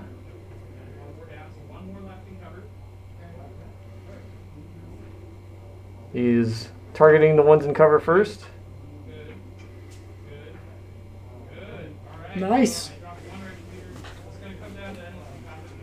Alright, well, 1 Retributor down, but Joel can still Endless Cacophony to fire a second time, and we might have to do that. He only has to kill 1 more, and maybe he'll get better rolls the next time for Armor Piercing. Yeah, he needs AP3 to really change anything, Right. which is kind of hard. Yeah. I think it would have been neat if he'd taken the Psychic Power instead of Sacrifice. That allows him to reroll one of the characteristics for his Obliterators. Mm-hmm. I think it's called like Cursed Invigoration, or Mutated Invigoration. But Obliterators are scary good.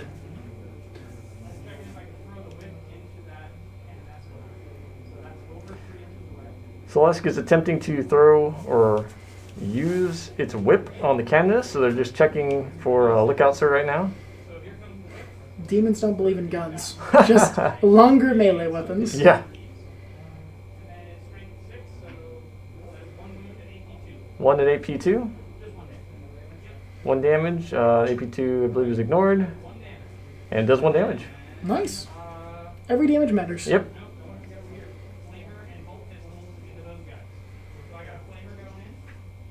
Chaos Marines on the center right are firing into the 2 assassins that came in from the board edge last turn.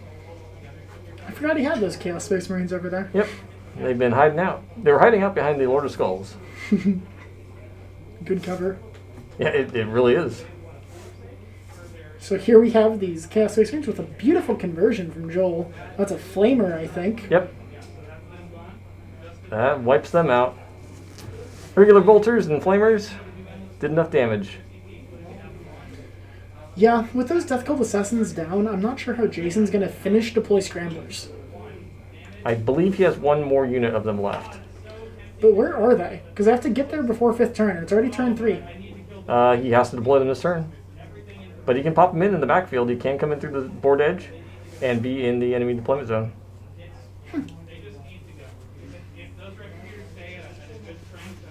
I mean, in theory, if he rolls well enough, he can do that and then charge them into that Dark Apostle. This is true. Maybe kill him too. Yeah? Take the point. That'd be a long charge, though. Yeah.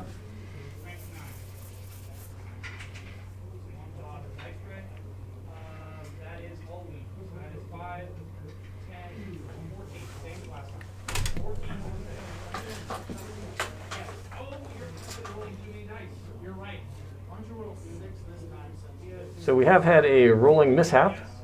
We're going to have to re-roll what Joel was just rolling.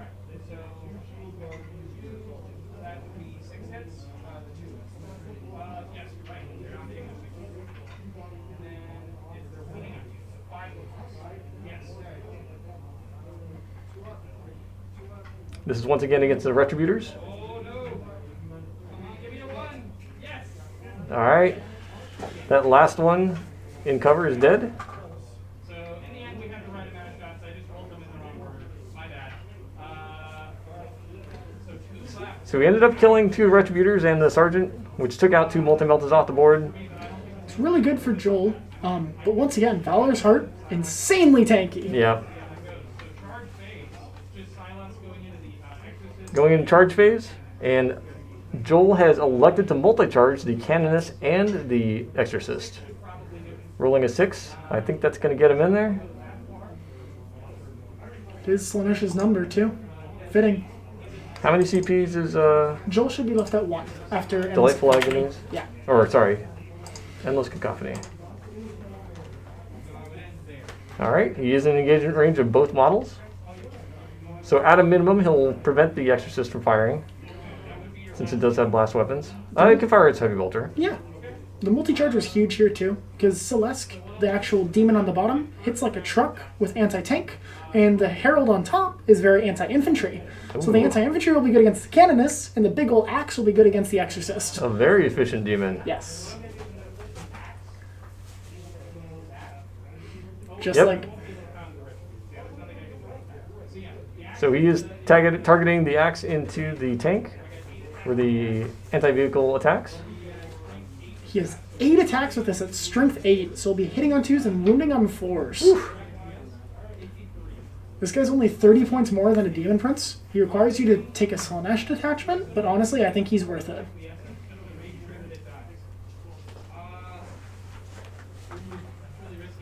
Here we've got a good shot of the big old demon with the slightly smaller demon on his back.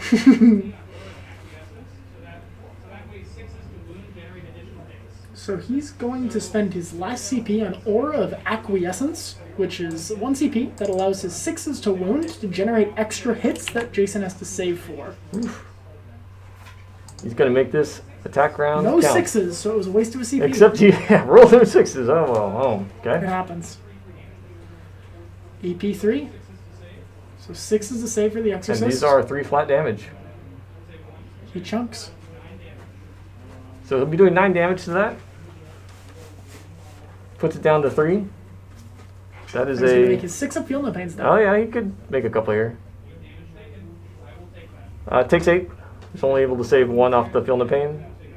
I think the biggest thing is that it's in combat now, so it can't shoot. Right. And even if it gets out, it's Yeah. not bottom bracket, but Yeah. bad enough. Plus its big scary missiles are blast. Yep. So Joel's considering now to put some of these anti-infantry attacks into the Exorcist to try and finish it off, or to concentrate fire on the Canonist. I think I'd hit the Canonus here, just in case. Well, as Maybe- we've mentioned before, don't split your attacks. Exactly. There's very little risk in letting the Exorcist live one for one more round, so I agree. yes, I would try and If kill he the kills the Canonus. Canonus, he doesn't get hit. Right. But she could very easily put him down because while Celeste's super killy, like most Slaanesh, it's glass cannons. Mm-hmm. Also, that Canonus is not Bloody Rose, so she isn't ignoring AP1, which the Herald on top has with the whip. Oh, okay. All right, all the attacks are going into the Canonus. So it's 15 8d3 attacks. Yeah. Jeez. 8d3. Wow. I love this model. All hitting on 2s, rerolling 1s. That's for 100% hit rate. And wounding on 3s. And he still has the 6s thing.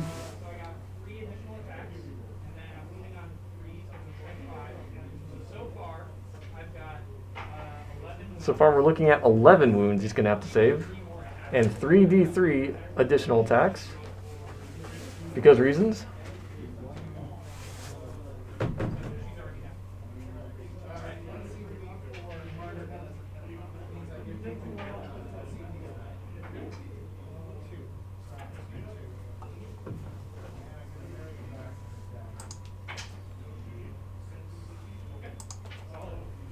All right, so Jason did use Martyrdom as a stratagem, which gets him D3, costs 1 CP, gets him D3 CP back. He rolled for 2 CP, it gets him 2. And that is the end of Joel's turn here. That was pretty significant. Yeah, it was huge. So that point is currently contested.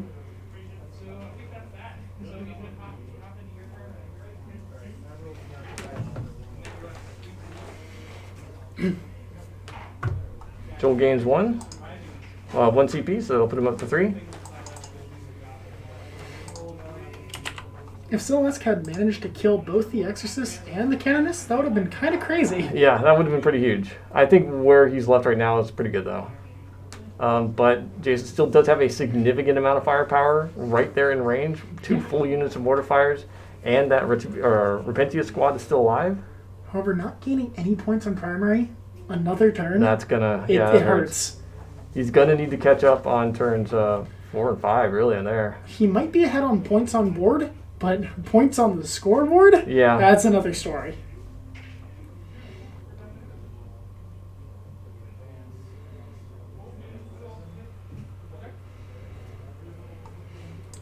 Should really move the camera to cover the left side of the board, huh?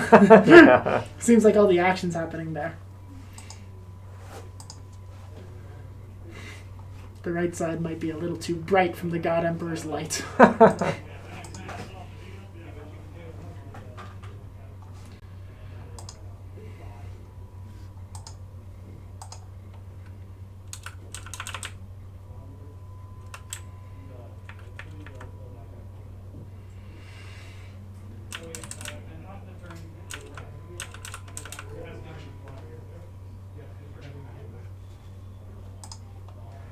Alright, we did a minor board adjustment there to show a little bit more of the left side of the board. Hanging off the edge a bit, but yeah, that's alright. You can see a bit of our setup.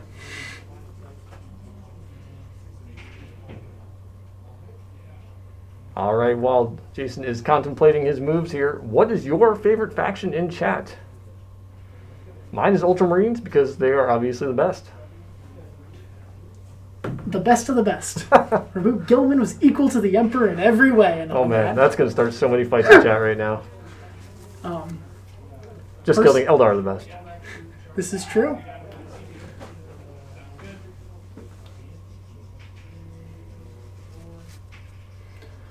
I've got to give it to, I think, Death Guard for my favorite faction. Yeah? A little controversial, but they look great. Love the models.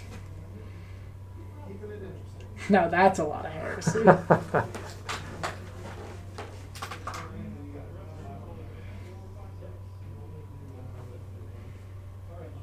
Tower really cool. I love their design. Just wish their rules reflected how cool they were. Yeah. And they've been so up and down in the last couple editions. I mean, Yeah. their shooting firepower has just been king, and then With 9th, they just got hit real hard. The change to flying, the change to everything, Yeah, to be honest. What really hurt them was the change to everything. Yeah, what really hurt them was 9th edition and marker lights existing. Yeah, yeah. Necrons are cool. Those new models really did them justice. I'm happy to see some Eldar fans. Dark Angels are great. Second Legion, that's a bit heretical. That's been expunged from the database. I'm glad to see some Necron players in there. I mean, they've been so bad for so long, and being kind of a centerpiece army now Yeah. in 9th is just, it's really nice. I hope GW goes and treats some of the other lesser played factions in the same way. Tyranids. Tyranids would be Tyranids nice. would be awesome. We do have Drukhari coming out here pretty soon with their new codex, and we're going to Yes. see how good or bad they get. So far from the leaked data sheets, I think they've been improved quite a Okay, bit. yeah. I'm excited for my boys to get some more rules. Oh yeah, if anyone needs Orcs. updates, it's Orcs. Yes. Would love for some new actual boys models. The boys models is in the queue right next to the new guardsman models. So yeah. right around the corner. Same thing with Eldar Guardians. Please leave their helmets on. Yeah, those models are old enough to drink now, I'm pretty sure. Yeah, I think so. Old enough to vote in every country. Anyways, to get back to the game, Jason's taking his time with movement. I think he spent a stratagem to allow those Repentia advance and charge to make sure they can get onto that backline objective and charge those cultists. Oof. And they should very easily clear it out. Yes. If that is the case, it's going to be able to clear off objective 3 there in the bottom left, which is going to hurt Joel's secondary or primaries for next round. Although I'm pretty sure he's pretty close to maxing He's those out. pretty at this close to point. maxing. Yeah. 10 points next round, 5 points the round after, and he's good. He can also just move on to objective 6 uncontested. That is true. Oh yeah, So, he does yeah. have his Chaos Space Marines Yep. in the center right there. So Joel isn't too worried about losing No, it. no. But Primaries he's good. Secondaries is where things are an issue for him. Jason's moving up the board here. looks like he managed to get those Death Cult assassins out of reserves on the side of the board to try and get into that deployment zone. Now he still needs to do scramblers back there, and he Yes. does have line breaker, so it's going to be important for him to get into those back lines. Oh, line breaker.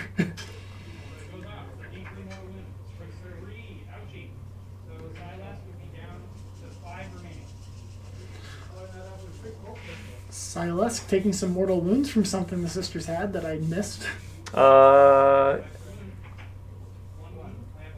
From bolt pistols? That's what I heard. Might have Maybe been something with the Triumph. the Triumph deals something extra against demons. Oh So yeah, I that think it's must like have the been Ebon it. Chalice's something. Yeah. Yes, but you would choose the alternate. So you would pick the first trip. So the players are just making sure how charging activation works. Because Slanesh demons have the ability Quicksilver Swiftness, they get to fight first in the fighting phase. Even against people that charge them. It does not work with charging though. So the Triumph would fight first, but then, So it's like a free interrupt. yeah, kind of. It's interesting. Now I don't know how good the Triumph is in close combat. Is that really a risk? Can that jump in there and So kill yeah, the Celeste? Triumph has like quite a few attacks. It's got 4 with the Martyr's Sword, which is, let me find the profile, but it's surprisingly scary for a group of nuns. I want to find it so I don't butcher it and make it up. That's okay. You can just make up the stats. Alright, so the Triumph has 4 attacks with the Martyr's Sword, which would be at Strength 6, AP 3, 2 damage each. And then the rest are at Relic Weapons, which are Strength 5, AP 1, 1 damage each. Okay. And I think it has 12 attacks. Oh, that's good enough to kill Celeste if they get enough hits and wounds there. Has 14 attacks. 14 attacks? Yeah. All right.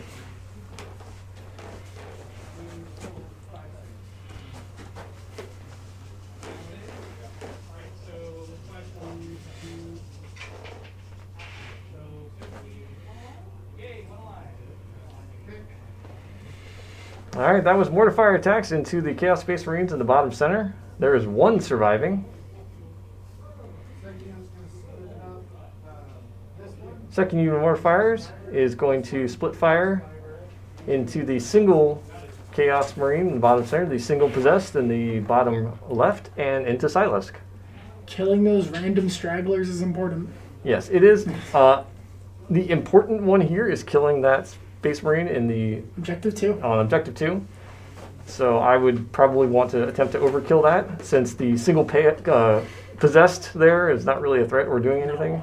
Because worst case, I probably wouldn't have even shot the Possessed, because you can string the Repentia with the charge and multi-charge the Cultists and the that's fair. Possessed.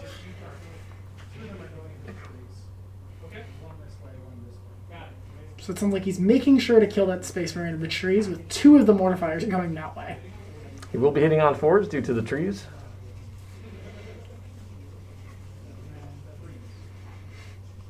So I think what's going to happen here is after this turn, Joel might not have a lot left on board, but hopefully his points lead will carry him through the rest of the game. Yeah. He did fail that save, so Objective 2 has been cleared.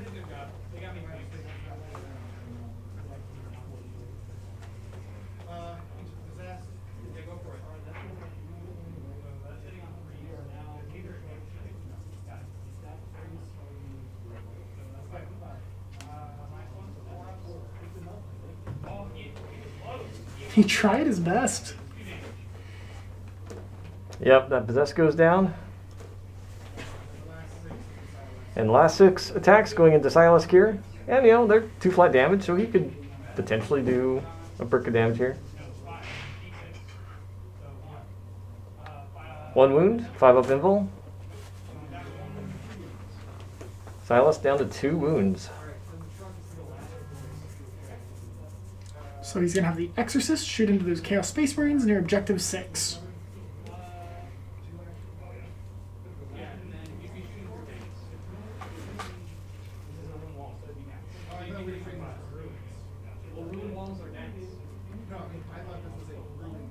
What codex do you think will come out next after Drukhari, Eric? What's your money on? It's hard. Well, we Could know be. that Sisters box is coming out. But they got the last codex of 8. I know, but they're not going in sequence like This they is- were in yeah. 8th. I think that's a fair guess. Admech has been in the rumor engine a few times. Admech would make sense. Yeah. I don't know. I mean, if they start with Drukhari, maybe they could do like a Harlequin's Codex. That would be cool.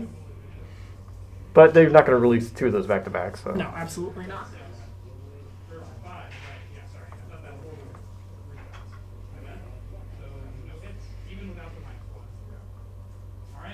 All right, shots that went into the Chaos Marines there I have don't failed. think he got anything. Nope. That's unfortunate for Jason. All misses.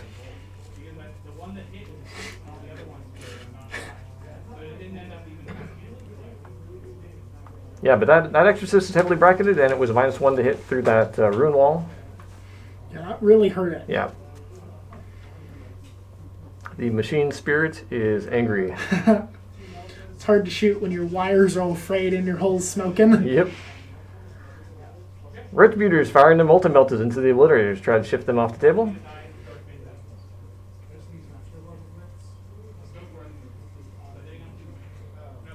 If he kills both Obliterators, then those Mortifiers are not going to be able to charge. They will be too far away.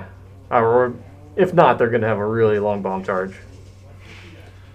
Yeah, he's thinking here. He's really worried about what he can shoot at. 3 hits in the Oblits, and 2 wounds.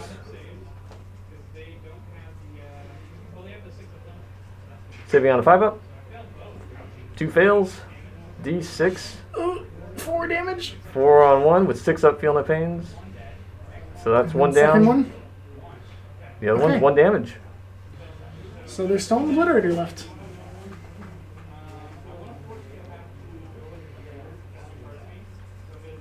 Joel strategically removing the model on the left there, so that will force the Mortifiers into the crater. -2 to charge is huge. Yep.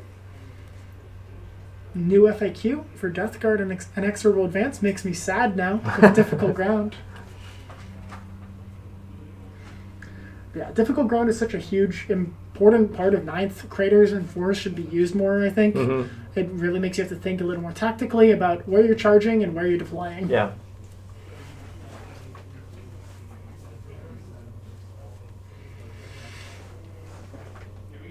Looks like we're looking at a 7-inch charge for those Repentia into the Cultists.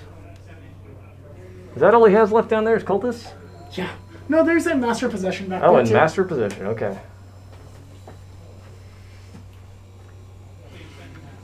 He's convincing those cultists to hold that point their hardest. Hold the line. Yeah, I can see Sisters getting that new codex though.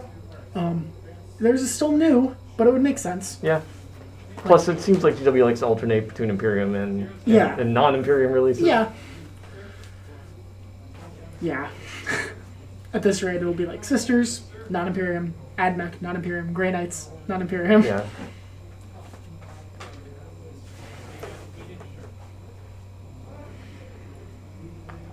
Repentia successfully make their charge into the Cultists. They're such an all-star unit, honestly.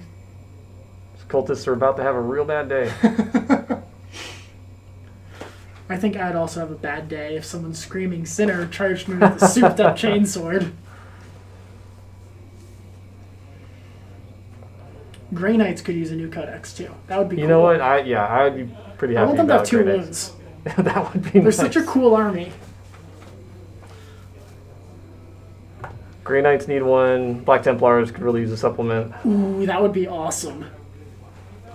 I'd have to play Black Templars if they get that. Yep.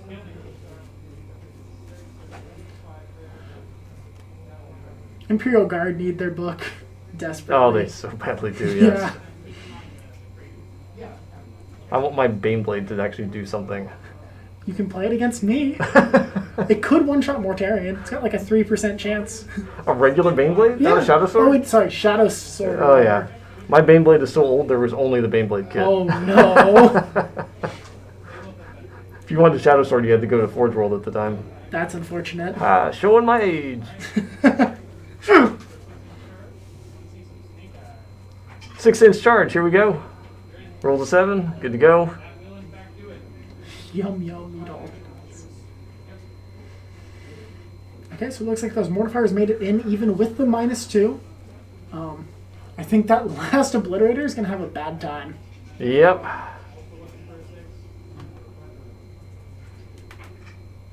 The battlefield here is rapidly changing on turn 3. What was looking like certain victory on Joel's side is getting a little sketch right now. Ironically, that's exactly how his game played out against Dylan last time. Very, very strong opening, Yeah. and then I mean, Problems. Chaos Space Marines are about keeping that tempo that he kept up in that beginning. And it's looking like Jason's managing to flip it here. But once again, he's gained 5 points from primary. right, and it's going to come down to it. Can he make up the gap in the remaining time?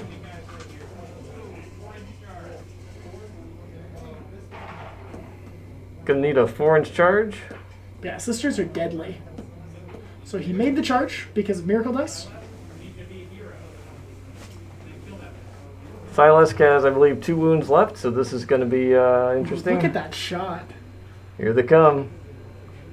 Can we give a quick shout out to the cameraman? Yeah.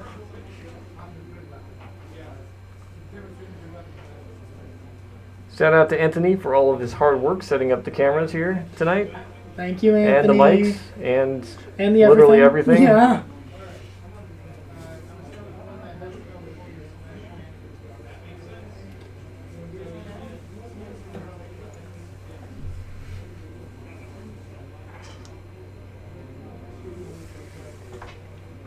So we were aiming for a 2.5-hour game. The timers have been used.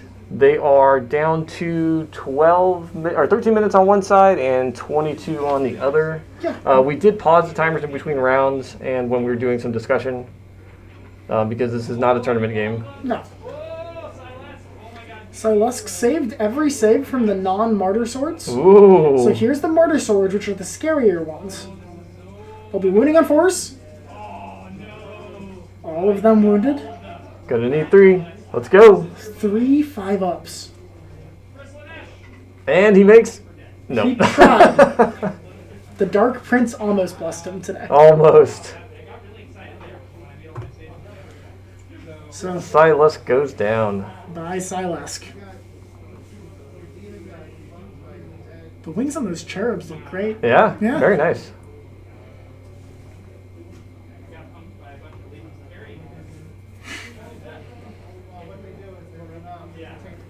But Silas jumped in there, was a big distraction, crippled the exorcist, killed the canoness, so yeah, it did work. He did good. Plus, he was mostly there for utility and support. Yeah. Yeah, a lot of these Slanesh demons relying on staying in combat Yeah. and not killing what you touch. Alright, 1 million attacks in from the Repentii on the cultists. I'm surprised the players, in the interest of time, don't just pick up the Yeah, cultists. Yeah. I would just scoop at this point. But rolling dice is fun. Alright, here we go. Wounding on 2s. Alright, so cultists take about 40 damage and die. They turn into a fine red mist Yep. that pleases corn. Yep. That's going to give Jason control of objective 1 and 3. So that's only going to be 5 points on primary for next round, though, if he can stay there. Yeah. So even then, he's still going to be behind on primary. So if he scores 5 next round, and then 15 at the end, that's still only 25 total on primary. Yeah. Whereas Joel has 4 on objective 4 control right now, so that's it. Yeah, so he's not going to get anything for turn 4 primaries. No, but he could but potentially scored get 30 total, I think. Yes. Because 15 both turns. Uh-huh. And he could get another 5 He could. if he gets 6 and 4. Not this turn, but on turn 5. Yeah. I don't know. It's a close game. Yeah. It looks like, I'm not sure where Joel's deployment zone ends, but it looks like Jason's trying to see if he can get line breaker here at the end of his turn. Yeah, I think he's not going to have any issues getting a line breaker at this point. No. Joel does not have sufficient firepower to shift him off the backfield now. What does Joel have left? He has the Obliterator, who's dead, the Master of Possession, the Dark Apostle, and the squad of Chaos Space Marines. Yep. But, you know, he can get an extra couple points by...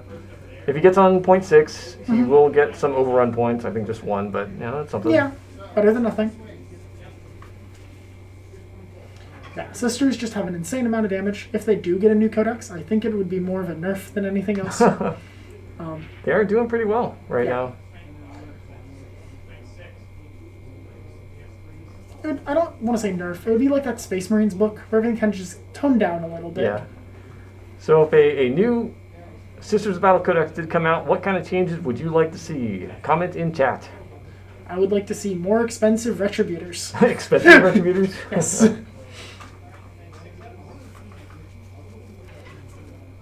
I'd like to see some of their less used models just become a little better. I agree. Like the Celestians actually Yeah. have a purpose. Yeah. I don't know. They're really gorgeous models, and I want to see more of them on the table than what we see. Limiting Miracle Dice would also be huge. They tried, but I don't think they limited enough. It really could be game changing. Yeah. All right, so those Mortifiers fought that lone Obliterator, rolled a million consolidated dice and onto did a the million points. damage. So that's... Oh, he managed to consolidate and touch the Master of Possession. Oh, He could boy. chop his way out, maybe. I mean, he gets attacks, so why not just fight? He's got like an angry staff. But is it angry enough? Here go the attacks, hitting on 3s. Winning on Strength 7 with his 5s. force save or something. Oh no, yeah, winning on 3s. He hit and wounded all of them. Yeah, AP1. He might kill one here. That's Maybe. a bring it down point if he does. Are they 2 damage each? The D3. D3? Oh, Yeah. yeah. He can kill one of these. They hit surprisingly hard. So he fails one. 2 go through. So Joel rolls hot. 4 He damage. does- He kills one. Aren't they 5 wounds? I think so. You're right. I think the toughest 5-4 wounds, but a 6 up feel no pain. So he left the Alright. one. So he almost did it. Master of Possessions gets the You Tried award.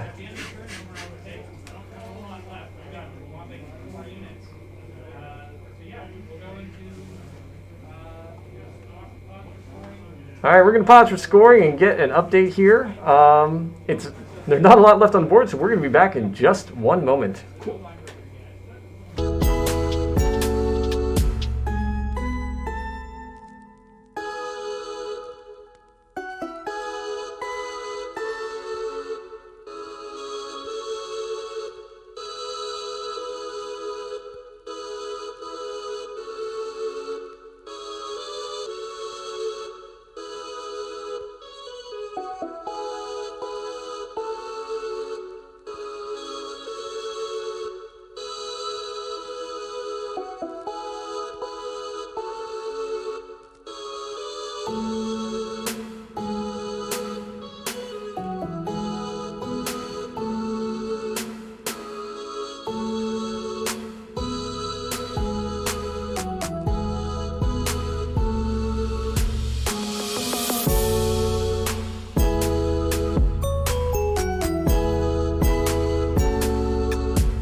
All right, we're back for the top of turn 3 or turn 4. Both players have played really well today. Sometimes the dice have not really agreed with what they were trying to do.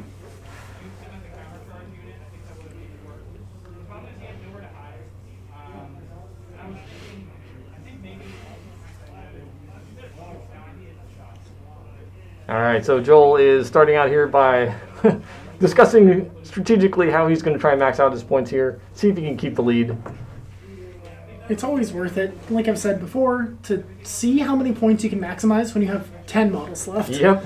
And yeah, 1 point wins the game, right? Yep, I'm predicting this is going to be a real short round for Joel. So let's go into the top trying to get so I think so we will do the -1 to hit on elbow. Exoboss, and then potency also goes up. All right, so our Dark Fossil in the bottom there is -1 to hit. I think he added 1 to his strength as well. I did 2 actually. Added 2 to Dark strength. Okay, Bones. that's not too bad. He's scary at melee. But he's pretty safely out of line of sight and out of charge range for now. Jason's stuff. So he's just gonna sit there and chill on point number 4. The Chaos Space Marines in the top center are advancing.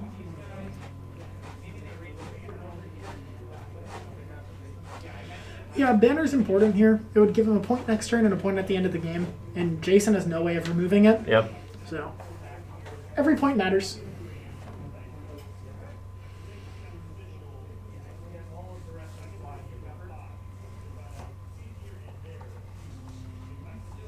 Try to survive if I can.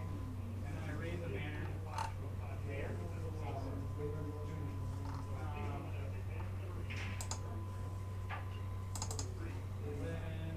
Then this guy sits here and gets me to go right down. So go into the second phase. I'll start by All right, we had a little blip on the camera there. sending the CP to grab his infernal gaze from the So it looks like we got the Chaos Space Marines touching point 6, and they're gonna raise banners there. Joel is spending a CP to change one of his psychic powers to Infernal Gateway.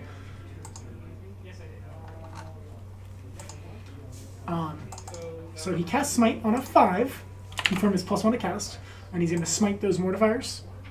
D3 damage. 3 mortal wounds, big one. Hey, kills one. And that's a point for bringing down. Hey, there you go. That was very nice. Yeah. Infernal Gaze could be big here too. It could kill another.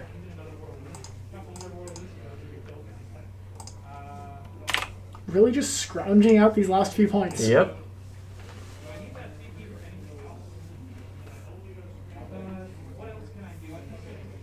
I think he's trying to decide whether he for sure wants to spend that command point or not. I like his plan. But I don't know his toolbook quite the same as he does. Yeah. Power goes off on a 9. 2 more mortal wounds. 2 mortals. Jeez. Bounces another one off Feel No Pain for 1 mortal wound.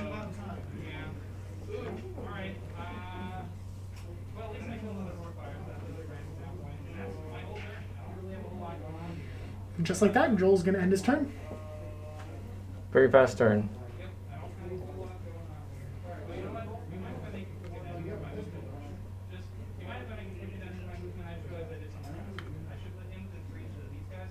So Joel's going back real quick with the agreement of his opponent and just readjusting movement for one of his characters there. I do have a pistol. I could shoot that. Why not? It hits. It doesn't hit. All right. He's also retroactively firing a pistol at those assassins coming in with a hit and no wound.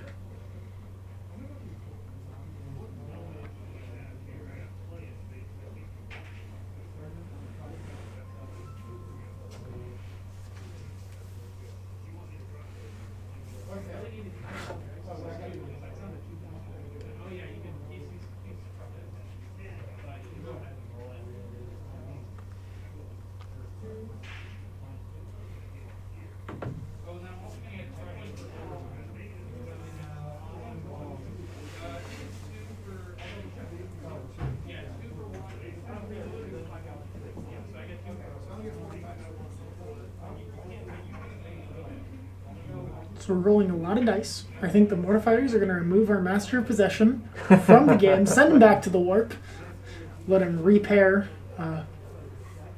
with Lorgar. So they're firing their heavy bolters in close combat, or not in close combat, but while in engagement range, which is a huge change to 9th. As vehicles and monsters can do that now, as long as they're not blast weapons.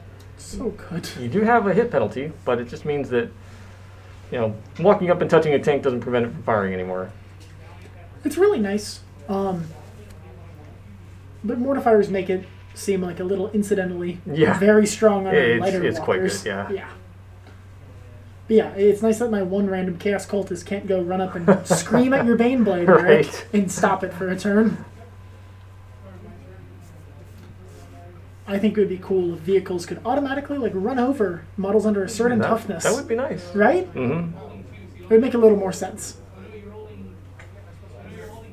I can't see any tank commanders stopping for Gretchen. All right, so we moved right on to bottom of turn 4. Jason gets 15 on his primaries. It's also at 2 CP now. I forgot to update that.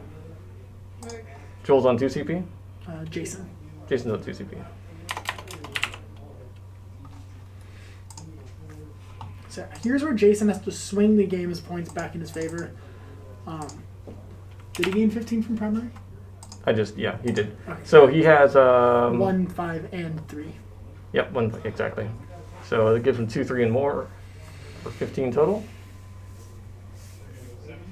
And between that, scramblers and line breaker, yeah, it looks like he's got the game here.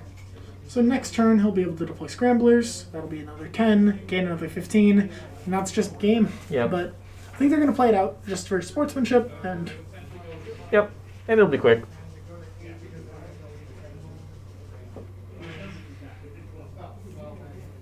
It's just a flat -2. So everybody, be sure to stick around for the end of the game here. We're going to have both players in and doing a little end-game commentary on how they played, what went on, some highlights, etc. So don't go away quite yet. plus if you go away you'll miss our wonderful voices talking to you all. That's right.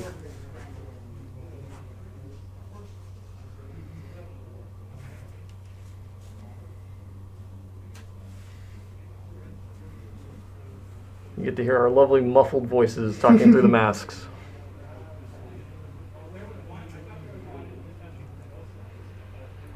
It's weird seeing people without masks now, isn't it, Eric? Yeah. Like whenever I watch Netflix or TV, I'm like, where are the masks? Those people are too close to each other. Yes. Someday things will go back to normal. Promise. I hope so. All right, Jason is moving his mortar fires out. Looks like he's going to try and get line of sight on that On those poor Chaos Space Space Marines. Marine unit. I mean, it doesn't really matter at this point, No. but, you know. But nothing feels quite better than saying, I killed all their models. And that's all he's got left. He's got the one down there in the bottom right. Plus, he still hasn't quite taken Joel's lunch money. We did just install lockers, so we'll be shoved in one of those after the game. The toilets work great for swirlies.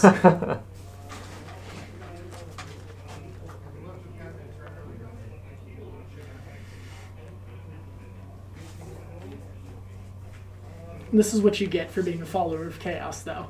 When the nuns with guns come for you, Yes. they make it brutal. The light of the Emperor is shining bright today. Yes, it is.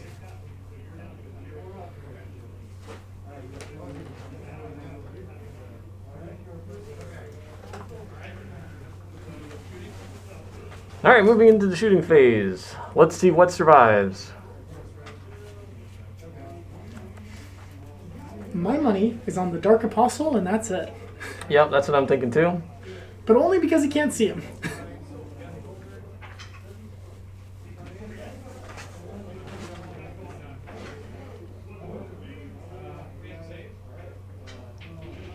Looks like we had one wound on the Chaos Space Marines from heavy bolters, which failed, so that's one Marine down.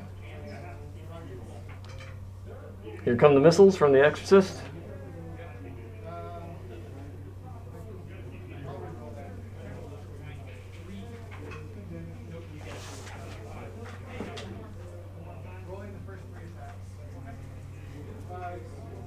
Hitting on fives. This is the Exorcist once again shooting through dents with bracket Yep. and profile. He might be able to take I mean, him out wounding here. on twos is pretty solid. Yep. These are AP3.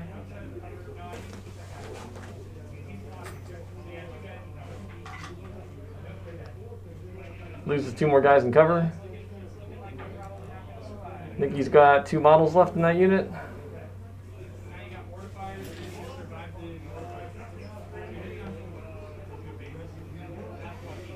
the These Marines better play really hard, pray really hard to whatever god they believe in, and hope that these mortifiers don't judge them unworthy. Yep.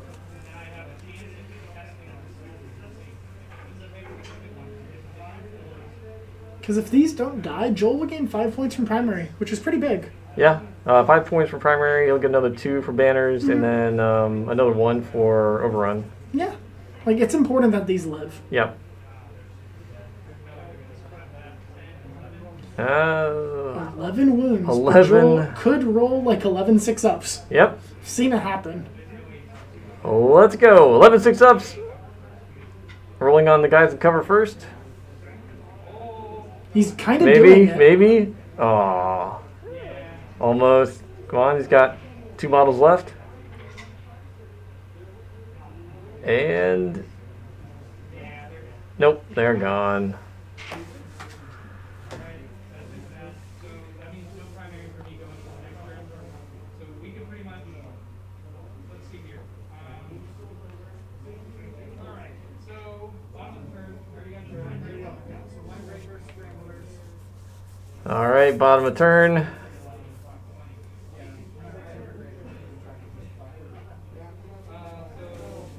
Alright, so bottom of your turn, I got your one for line breakers, you got scramblers, you got line hunter. Going into my turn, no primary. You're gonna get, I'm gonna get All right, we're going straight into turn 5. So Jason would have gained 4 from line breaker as well at the end of his turn, pushing that score a little closer together. go to the command phase. Oh, interesting. Well, that kind of sucks. Now that Joel's been knocked off every point except 1. He does not get any for primaries. Yeah, overrun didn't give him any points this game, No, which was that huge. was a tough one. I think engage on all fronts might have been a better one for him, Yeah, I agree. or maybe one of the psychic-based powers like mental interrogation, or pierce the veil, or I forget the last one. Actually, release scramblers would not have been a bad idea for him as well. Yeah, he would have been able to do it, Yep. especially with the way Jason deployed. So I don't think that there's just no good execution. So I think all I do this turn is I do my 2 powers, one in potency, All right, he's going to be using his 2 powers. the thing I was trying to do. Oh no, I'm in range for that, so it goes off at a 2 plus. Yay, so it does work. And then minus 1 to hit. So -1 to hit and strength +2, and he's moving backwards. Gets me on turn 5. Yes. So it's not for the turn I already got. So I would have got, so we got 3, 2, 2. So yeah, he had 10. He gained 2 more from raise the banners, And then basically I'm just going to try to get some bring them down I think. here. If I can make a. We'll have So- to double check that, but he can had them on 4 Yeah, and 6. yeah. He's going to... really in charge phase, he's trying to charge his mortifiers. See if he can get another couple points off of bring it down. And he failed to charge twice. Yep, 2 failed charges, drops his last CP. So if I fail to charge, that's all I can do. So then, your turn. Going straight to Jason's turn at the bottom 5. So you can't reach that. So I'm going to get to the end of the game with these banners. Next primary, I'll get line breaker again. Okay, well, Killing him doesn't matter. The satisfying ability. so you get 35 with primary. Against my 30. So it sounds like both players are just going to score up here for the final of the game. We're going to let them figure that out and then update it back here and bring them in for final scores. Yeah, and so final everybody commentary. stick around. We're gonna have them come on in. We're doing the final tally now. This will be just a second. I mean, it would just basically be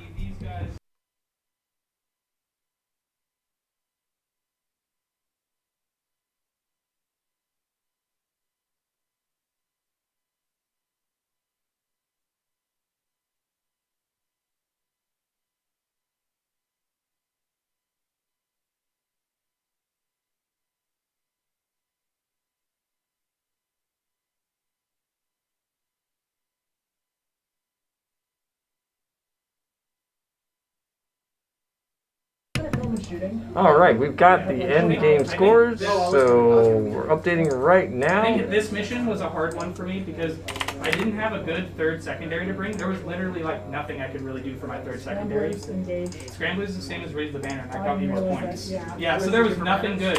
And what?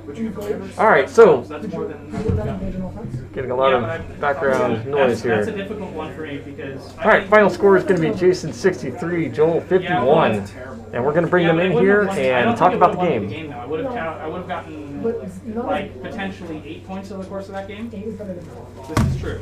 All right, come on in, guys. It's still a close game. Yeah, I think it came down to the master of possession failing that charge. I You think guys that can was come the over. biggest. We're gonna talk about The biggest this. factor. We can talk about all this stuff live on stream. Hey, guys, that was a good game. Man, going in there, Joel, I thought you were just going to start clobbering some sisters. I feel like that's the name of the game whenever I come on this stream. Is I have a really strong first 2 turns and then I just fail all my saves. Yeah, I mean, it's, you had him pinned in the corner, you had the possessed in position, you had the Lord Discordant in there. Yep. It looked like you were going to make a bunch of charges, Yeah. wipe out mortifiers, and just steamroll that entire side. Yeah. And But those it charges, just didn't man. work I out. failed. I rolled 2 5s. One of them I had to re-roll to make it. Yeah. No, I that rolled a was double brutal. 1. That's what it was. I rolled a double 1 on a 4-inch charge. That was rough. Their heart wasn't in it. Yeah, those poor possessed. They wasted my re-roll. How dare they? I got to say, after turn 2, when his stuff came in and 2 of the exorcists went down, that's what I think I said that to him. I was like, this has to be turned around now. Yeah. You did. Or Yeah. it's a scoop, you know? Yeah. There's really no coming back from... I mean, with this list, like, usually people, when I play this list, they tend to ignore the exorcists. So I think maybe it's a little bit of a mental thing. I tend to just kind of take them for granted and just assume as long as they're around, I'm in the game, and then watching them blow up, or not blow up, but die. You know, very much. Yeah. It's demoralizing. It's demoralizing, and losing a full unit of mortifiers with no return attacks. I mean, that was painful. That You was know. awful. Seeing that happen, the tide really turning there, because then you came back, but then your demon ran up the board Yeah. and killed the cannon nest, crippled the last exorcist there. Yeah, It's like, but okay, I is this really a turn? needed to kill that exorcist though, because that ended up being a big deal because it denied 2 points for bringing it down, and it allowed him to kill those guys in the corner, or at least weaken them to the point where they died a lot easier to the mortifiers. So Right. they could have potentially survived, getting me primary on that 4th and potentially even the 5th turn because I could have moved them behind the building, and that would have been a big deal as well. So Silas not completely wiping. That's the first time I've ever not had him kill completely what he charges, because normally he just runs over stuff. Yeah. So yeah. But the part of that's power of the miracle dice. You know, I have that 6-up save. And Oh, as soon yeah. as I was in a position where a miracle would save the tank, I used Yeah, it. exactly. The Aura of Acquiescence strat did nothing for me. I spent that to hope to get some 6s to wound, and I didn't get them. Yeah. So, But those Yeah. miracle dice came in clutch. mhm. The ignoring AP -1 and AP -2 also came in clutch. I mean, you could have lost an entire Retributor squad Oh, yeah. to that pretty easily.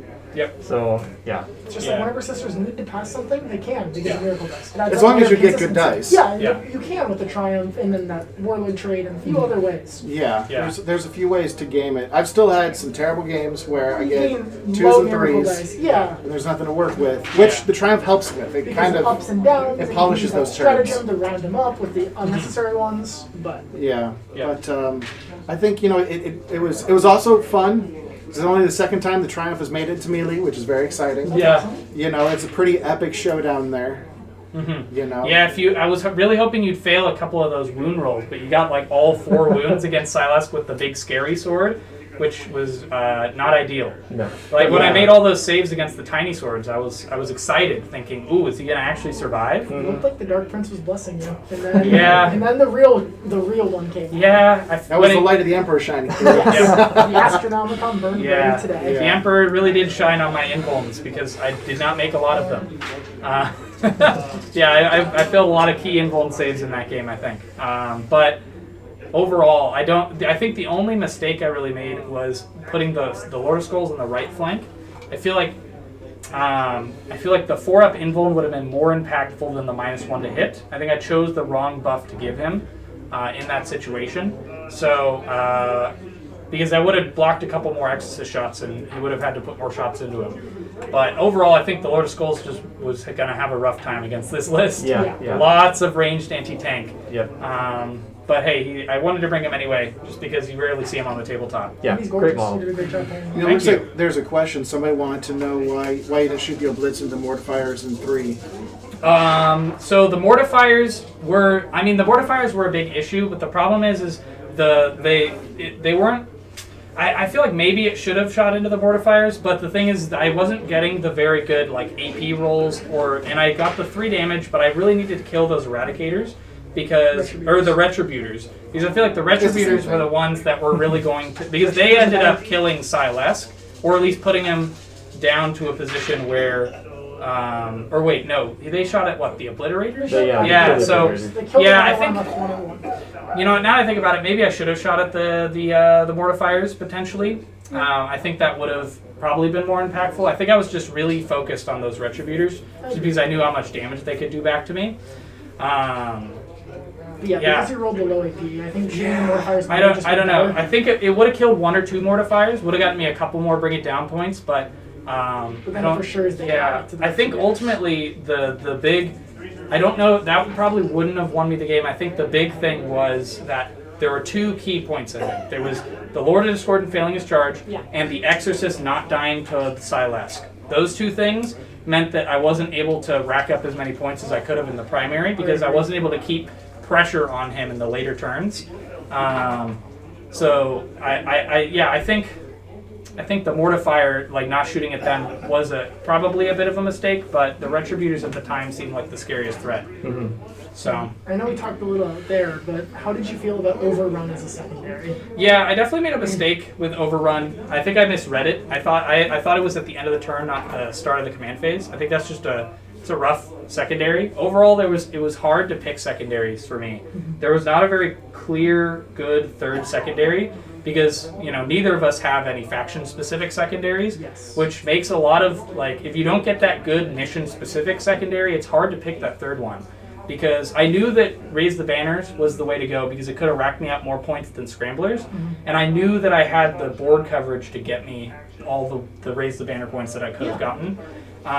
Engage would have been potentially good, I think. I couldn't have got it on turn 1. I think I could have potentially gotten 6 points for that, because I was spread out for at least 3 of those turns. But again, it's like 6 points for a third secondary is not that much. You have it would force you to play more aggressive. This is true. This is true. But it's overall not having faction secondaries for certain armies really puts you at a big disadvantage against certain opponents. I mean, thankfully, both of us were both at that disadvantage. But I think I kind of shot myself in the foot again with the Lord of Skulls, because that gave him Titan Hunter as an option, which is normally against normal opponents, that's kind of a trap, because most armies can't reliably kill him. But this is like one of the few armies that has enough ranged anti-tank to just totally mow him down. And they did. Yeah, with the Miracle Dice for the 6 damage and the 3 Exorcists, just throwing shot after shot at him. Eventually, it was going to get through and do enough damage. Even if I put him on the left flank, he still probably would have died turn 2 or 3. Like, those were pretty much a guaranteed 10 points for him. Which, although to be fair, I didn't kill it on turn 1, which hurt a lot. I had money on that actually. With I kind of thought, if my plan was dumpster that turn 1 and then kind of roll from there. It didn't happen, and when the third Exorcist whiffed completely shooting at it, I was like, I'm in a bit of trouble. He kills 2 of my Exorcists in return. Now I'm down to 1, and we all saw just how little 1 could it potentially do. Yeah. So it came down to the 1, and I was the 1 Exorcist going against the Lord of Skulls on 5 wounds, and I was very concerned, because if it survives, then I lose that flank completely. I mean, I didn't really commit to that flank, but then he's got a power base on that side of the table. So it's not necessarily a bad choice, because even an army that is really built to handle it struggled. Yeah, I mean, he still performed decently well. Like, he got a lot of wounds down on those Exorcists with his Hades Gatling Cannon, but I feel like the reason why this isn't a super great matchup is because he struggles getting into melee and really doing that's where he gets a lot of his damage from, is his melee attacks. I wanted to see that. Yeah, the ability that when he takes more damage, his attacks go up, so he becomes better in melee. Like against certain like melee matchups, you know, like Blood Angels, just anything Space Marine related, anything that wants to charge into him and try to kill him in combat, he really shines in that situation because he can tank the damage and then throw back a ton of attacks. But I wasn't able to do that because a lot of his damage was coming from range, so he wasn't never able to really swing that cleaver. But if he was on the other side of the table, I still it don't would have think been a he bit of a would've- traffic jam. Yeah, he would. He But still I- would not have been able to swing the cleaver. I don't think. Maybe, but I would have been a lot more cautious about running mortifiers up into potentially his charge range For sure. because I saw what happens when he gets damaged, and Yeah. you know it's an It's all or scary. nothing perspective. Yeah, If he charges So- something, it dies. yeah. It's that simple. I think.